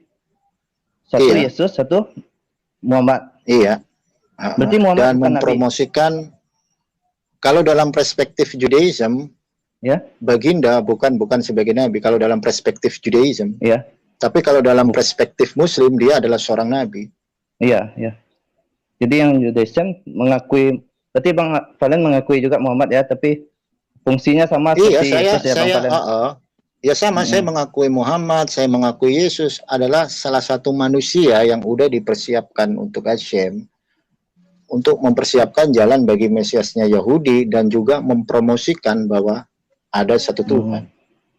Ya soalnya gini, dulu pernah Bang Valen katakan kalau Yesus itu kan, Bang Valen nggak akui, Yesus itu kan anak haram gitu ya. Dari mana? Dulu pernah Bang Valen diskusikan Yesus tuh lahir dari apa? Anak haram gitu kan. Dulu. Yesus yang mana gitu? Itu nggak tahu, ada Bang Valen bilang gitu kan. Mungkin dari mana? Ya penting sekarang Bang Valen akui Yesus mungkin kan. Mungkin itu nama Yesus atau Yesua itu kan banyak. Talmud juga. Mungkin yang itu. Di Talmud juga dari Talmud ada. Tuh ya. Yesus anak Aram tuh ya. Tunggu dulu, kalau Yesus yang di Talmud ada, terus dari apa lagi ya? Apa satunya itu yang pernah saya baca itu satu literatur apa ya? Toledat Yesu. Nah, Toledat Yesu. Terus habis gitu yang dari Talmud itu ada. Jadi nama Yesua itu banyak, bukan satu aja. Berarti yang Yesus yang dibahas ini kan bukan itu kan, bukan yang anak Aram itu kan? Bukan. Yesus yang Bang Valen bahas nih yang di mana nih? Yesus yang di Perjanjian Baru atau yang di mana? Yang di Perjanjian Baru. Perjanjian Baru ini Bang Valen akui atau enggak? Loh, Judaism tidak mengakui kalau Perjanjian Baru itu adalah kitabnya Judaism. Terus Yesusnya itu dari mana Bang Valen dapat? Yang Bang Valen akui? Nah, itu kan ceritanya? Narasi yang ada di dalam Evangelion, Pak. Evangelion itu? Ya, Evangelion itu Perjanjian Baru. Nah, Perjanjian Baru kan ada narasi, ada seorang tokoh sentral yang bernama Yesus yang mengklaim sebagai Raja Mesias. Ya, tapi itu kalau tidak diakui oleh Yahudi kan?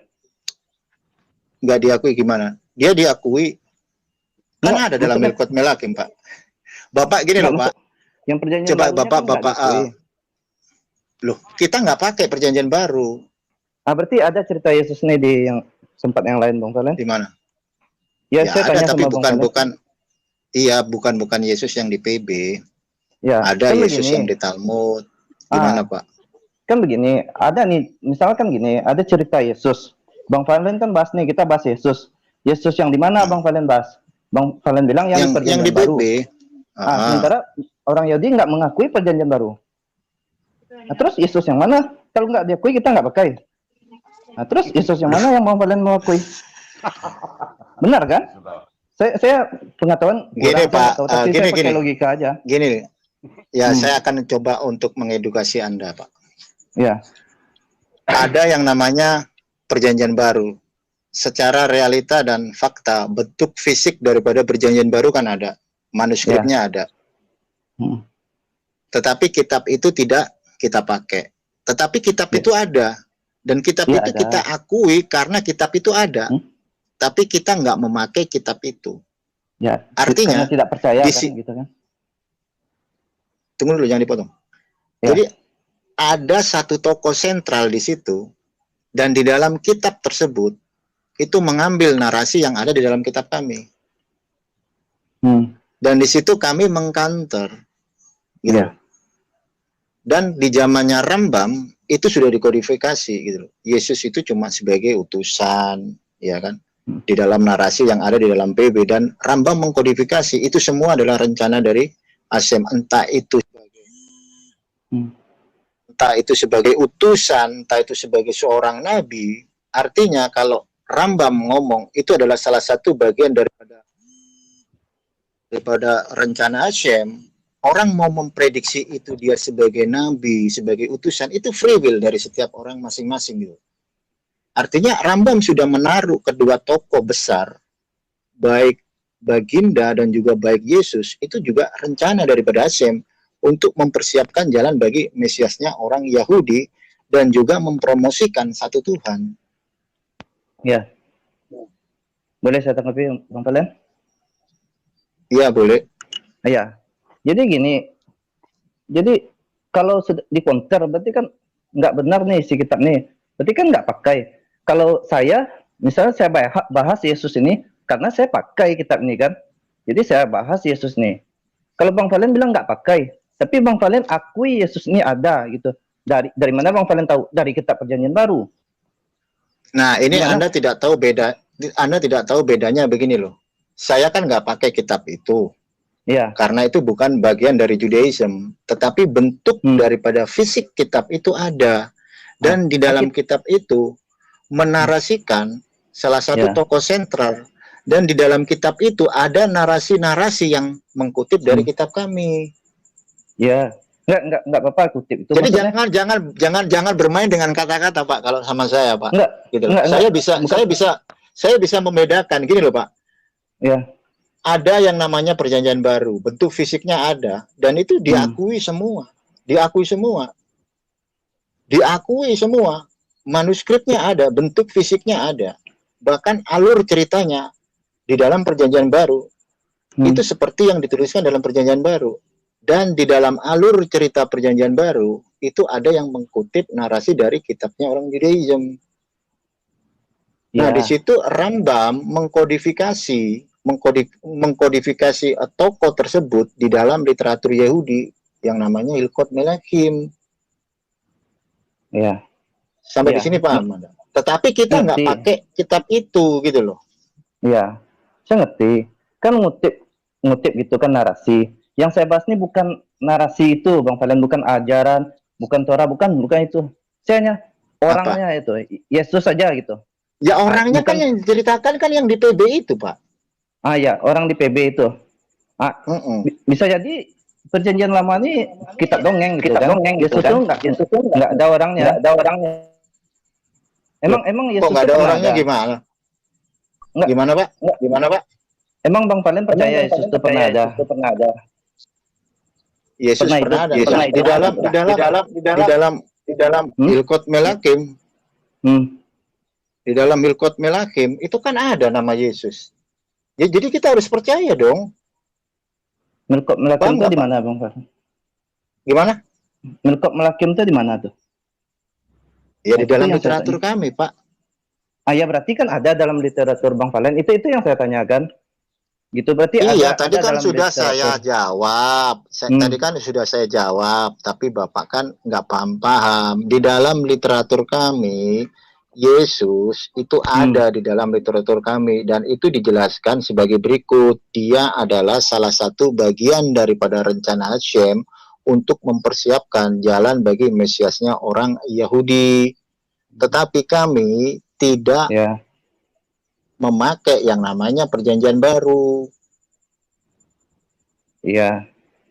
Ya sudah, berarti kan ada dari literatur Bang Valen kan? Berarti kan bukan dari Perjanjian Baru kan Yesusnya kan gitu kan? Itu ada di dalam Hilkot Melachim. Kalau Anda mau cari ada di situ. Ya, makanya kan nggak usah lah pakai Perjanjian Baru. Berarti Bang Valen tahu Yesus ini ada dari mana? Yaitu Hilkot Melachimnya baru Bang Valen kasih tahu kan? Itu maksudnya. Iya. Kalau saya juga jadi percaya dalam Yesus konteks Tuhan, saya nggak percaya.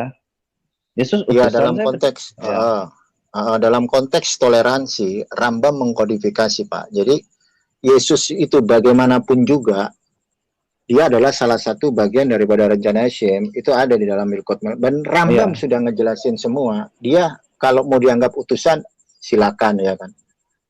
Mau dianggap nabi, silakan. Yang penting inti dari apa yang dikatakan Rambam, baik Yesus maupun Muhammad, ini adalah salah satu bagian daripada rencana Hashem untuk mempersiapkan jalan bagi Mesiasnya orang Yahudi dan juga untuk mempromosikan satu Tuhan.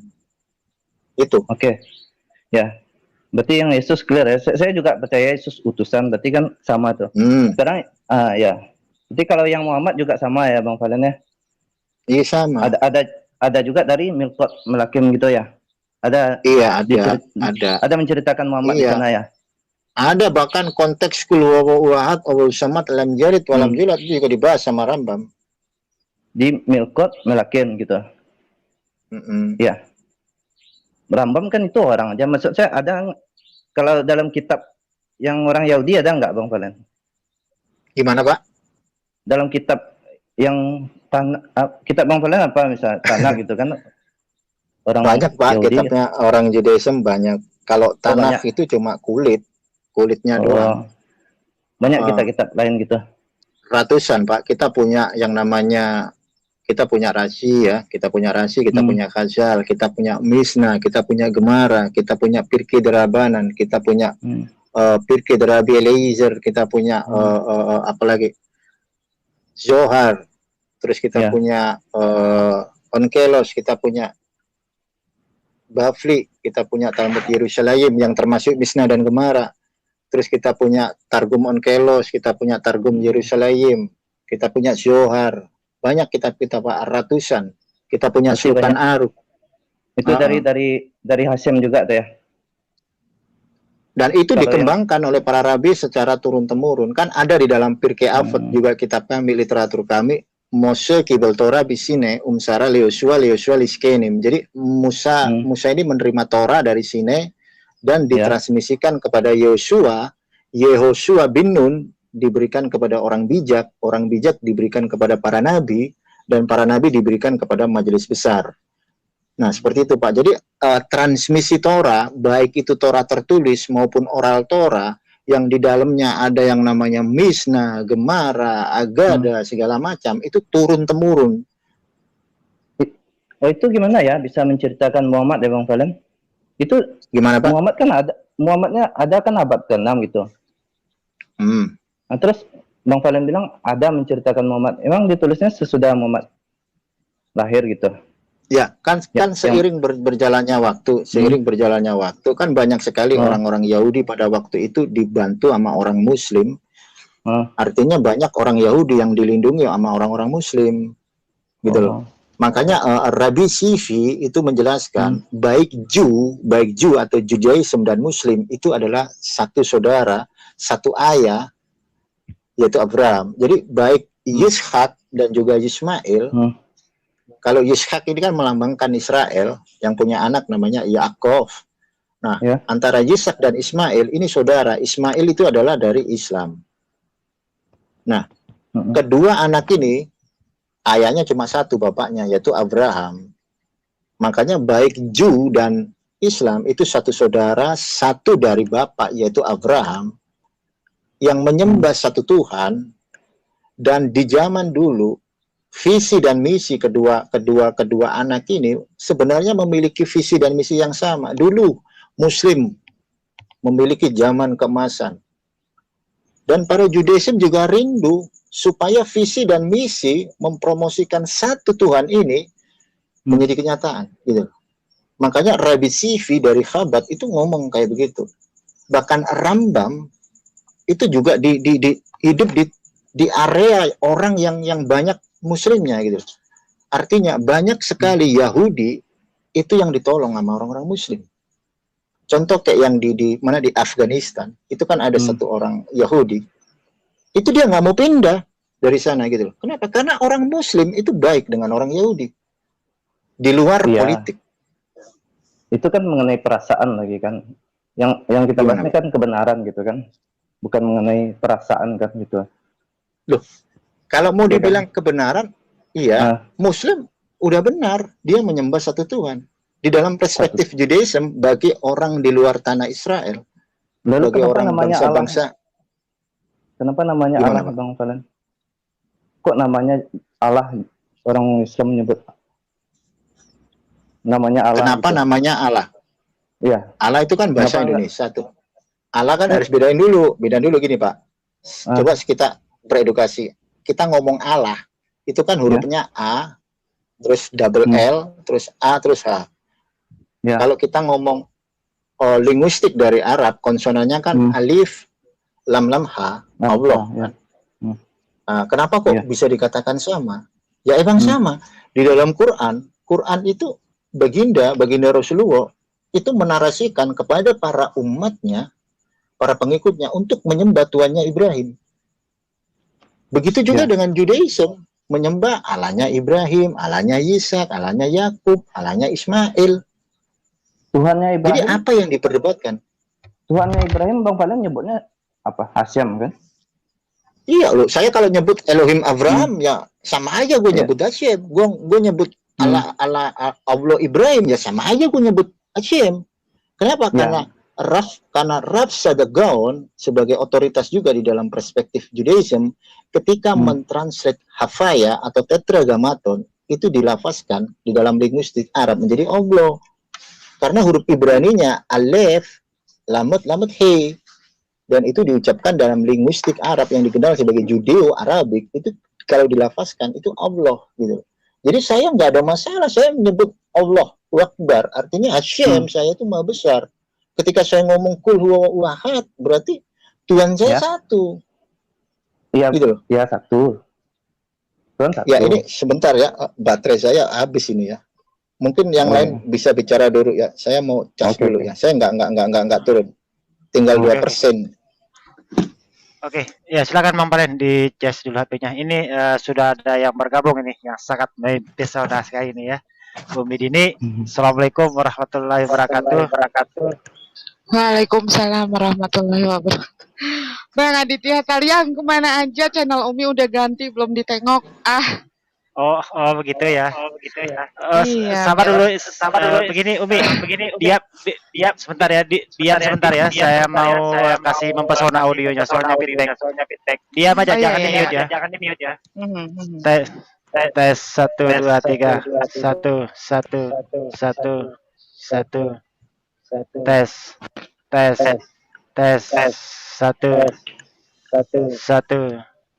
tes. Biasanya harus mute salah satu, Bang. Tes 1 2 3.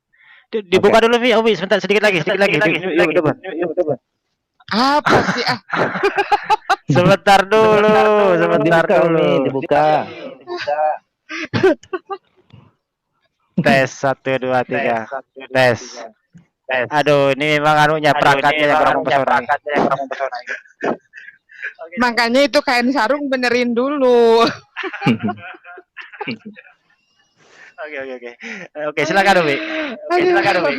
Oke, assalamualaikum warahmatullahi wabarakatuh. Selamat malam sahabat-sahabat Aditya Taliang, sahabat Umi juga ternyata kumpul di sini ya.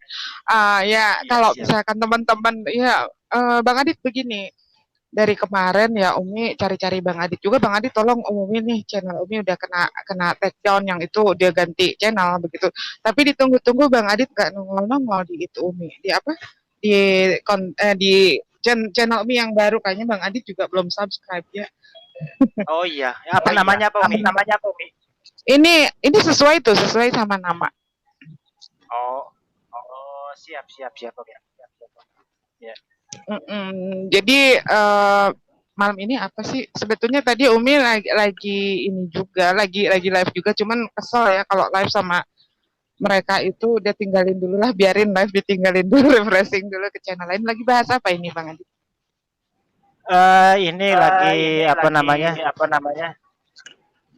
Di mute dulu Mi ya, sabar ya. Oke.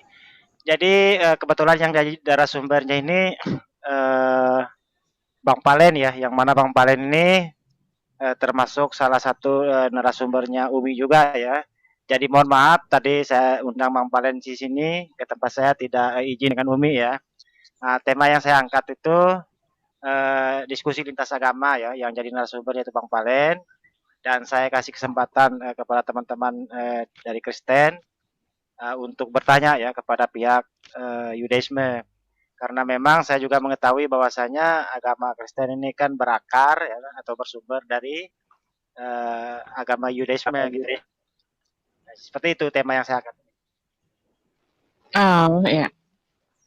Jadi boleh bertanya sama Bang Palen. Bang Palen lagi habis ini ya, habis baterai ya. Ya bisa ini lagi sambil ngecas.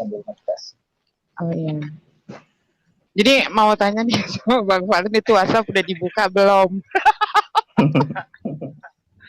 Nggak bisa ini soalnya pakai HP. Jadi kalau mau buka WhatsApp nanti bisa keluar dari StreamYard.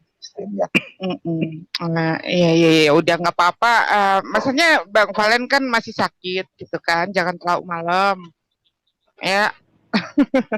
Oke deh Bang Adit, ada sangat membosankan sekali. Terima kasih. Kalau Umi tanya narasumbernya Bang Valen, ilmu Bang Valen udah tumpah semua ke Umi ya. Jadi kayaknya nggak perlu ditanyain lagi lah apa-apa. Ya insya Allah udah cukup paham karena narasumber Bang Valen berarti mungkin yang diberikan kesempatan untuk bertanya dari kekristenan ya, Bang Adit ya? Iya betul. Oke deh Bang Adit, silakan. Ini mungkin masih ada yang partisipan yang mau masuk nggak? Ini kan cuma 6 Ya orang nanti ya kapasitasnya. Umi Dini bisa jelasin gantian ya. Oh gitu. Ya boleh silakan. Silakan di ini Bang Adit standby dulu. Oke siap, terima kasih Umi Dini atas informasi dengan channel barunya ya, karena channel yang lamanya sudah kena take down. Innalillahi wa inna ilaihi rajiun. Tapi selamat datang kembali ya channel yang diserupakan ya, dengan nama sebagaimana Avatar. Tapi saya searching di Google kok gak ketemu, tapi mungkin nanti ya saya bisa cari nama channel. Oke, ini mungkin saya ke Ustadz saya dulu ya, biar beliau tidak ngantuk ini ya. Apakah masih monitor ini, Ustadz MD Nasution? Ya, kayaknya beliau ini ketiduran atau gimana.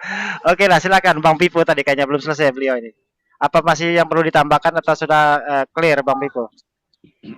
Saya pikir tentang Palen udah clear lah. Nggak ada lagi masalah. Memang udah dikatakan dia nggak tahu ya sudah ya. Sampai di situ aja mungkin Bro Adit. Oke siap, terima kasih Bang ya. Kita taruh di backstage dulu Bang ya, soalnya ada yang antri ini. Oke, kita naikkan dulu. Ini Bang Dimas ini Kristen apa Islam Bang?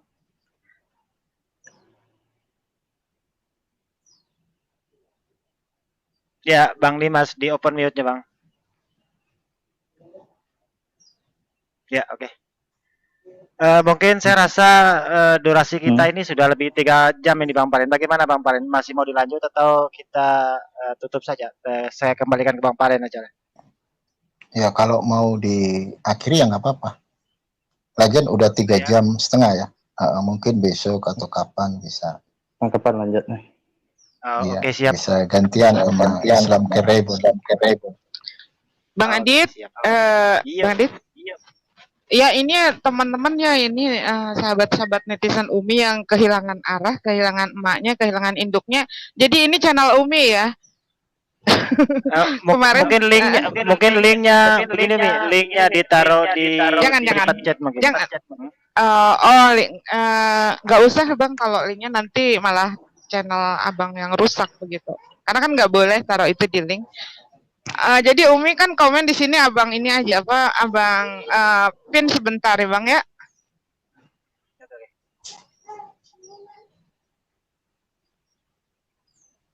Ya silakan Umi.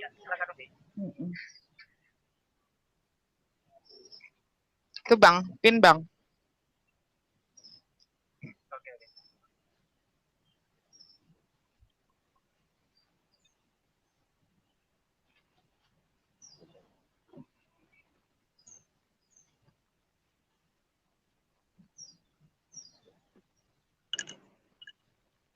Oke, kalau itu saya permisi ya Bang Adit ya. Oke Bang Adit. Halo Bang Adit. Nggak ada Umi. Saya permisi ya Bang Adit ya. Itu Oke. ada tuh Mi Chandrim Official. Ya, makasih Bang Adit. Ya, selamat malam Umi Dini, Bang Valen. Iya. Ya, selamat malam. Ya, makasih Bang Ini Valen. siapa?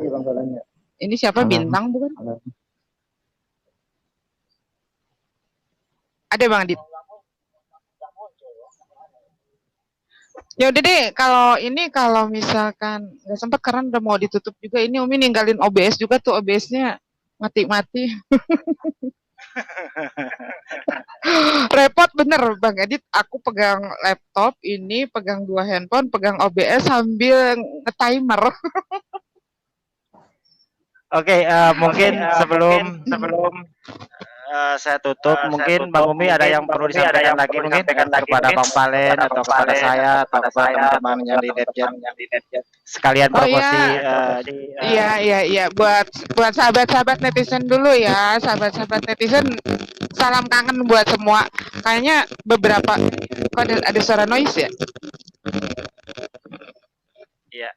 Oke, salam kangen buat sahabat-sahabat netizen semua. Berapa hari ya, 5 hari kita berpisah. Misalnya biasanya kita kumpul di channel Umi Diva, sekarang channel Umi Divanya udah kembali ke ini ya, kembali ke yang diserupakan ke channel Umi ya. Channelnya Michan RIM ya. RIM itu Risalah Islam Media ya.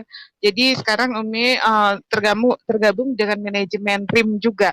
Seperti itu. Jadi namanya pakai RIM ya, karena kalau cuma depannya aja rada susah nyarinya begitu. Ya buat Bang Aditya, seperti biasa salam mempesona Bang Aditya. Kangen juga ya, lama nggak tarik-tarikan kain sarung. Oke, siap. Terima kasih Umi. Iya. Nanti akan saya Salam. ikuti. Iya, assalamualaikum Job buat Bang MD, MD Nasution. Lama juga kita nggak di satu room ya, nggak di satu room stream ya. Buat Bang Valen juga nggak usah kalau buat Bang Valen ya. Kenapa? Kalau sama Bang Valen mah nggak ada lepasnya, tiap hari juga, jadi nggak perlu disalamin. Oke. Jadi kalau sama Bang Valen tiap hari ketemu gitu loh maksudnya. Aduh, ini siapa ini? Jalan lurus, jalan yang lurus, iya. Ya sama ya, salam aja deh buat semua, terima kasih. Kami berharap lagi dukungannya ya, supportnya dari teman-teman di channel Umi yang baru ya. Mudah-mudahan cepet-cepet beres ya, karena tugasnya tinggal jam tayang saja. Oke Bang Adi, terima kasih. Bang Valen, Umi duluan ya, ngurusin dulu OBS Jam berapa ini. tayangnya biasanya? Oh ini lagi live, kita lagi live itu apa? Cuman kesini dulu karena ini apa namanya pusing jalan-jalan. Iya pusing dari tadi lihat Yisak digebukin sama Oten tuh lagi dikeroyok. Iya. Di tempatmu Umi dah. Oke, terima kasih Umi ya. Nama channelnya cantik sekali ya, sesuai dengan orangnya yang sangat mempesona sekali ya. Oke, terima kasih Umi ya. Nanti kita mampir di channelnya. Mungkin kita closing ini aja dia. Mungkin Bang Valen dulu ya. Silakan Bang Valen, kita closing Bang Valen. Ya, mungkin ada yang perlu disampaikan sebelum kita tutup. Ya, closing saya cuma salam satu Tuhan, Tuhan yang nggak pernah mati dan Tuhan yang nggak pernah disalib. Udah. Oke, luar biasa ya. Salam satu Tuhan juga ya. Semangat tetap satu Tuhan. Jangan sampai Tuhan itu bertuhan-tuhan.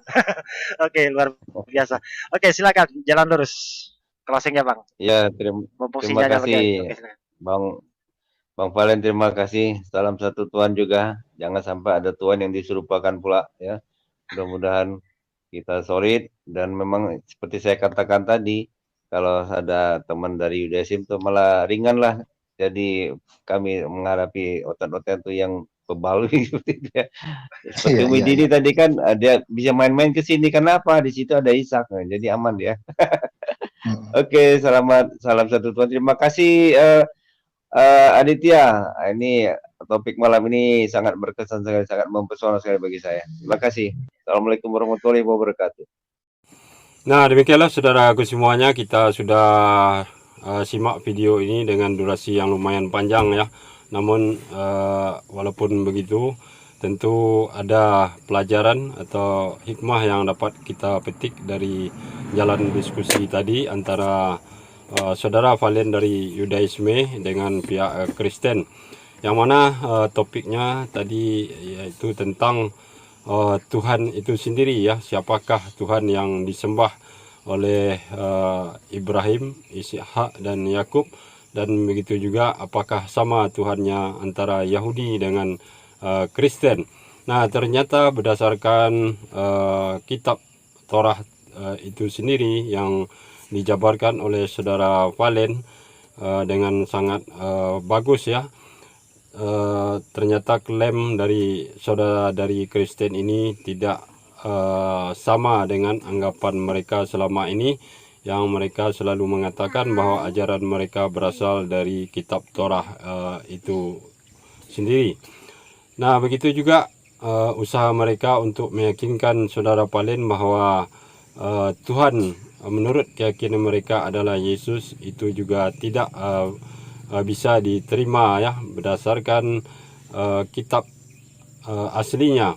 Dan juga tentu bagi kita umat muslim sudah jelas itu ditolak dan dinyatakan oleh Allah SWT, Yesus bukanlah Tuhan ya, seperti yang disangkakan pihak Kristen. Karena sudah jelas Yesus hanyalah seorang utusan, seorang hamba Allah yang diutus untuk kaumnya, yaitu Bani Israel. Nah, demikianlah saudaraku semuanya, mudah-mudahan video ini ada manfaat bagi kita semuanya dan menambah pengetahuan serta wawasan kita. Dan akhir kalam, terima kasih atas perhatiannya. Assalamualaikum warahmatullahi wabarakatuh.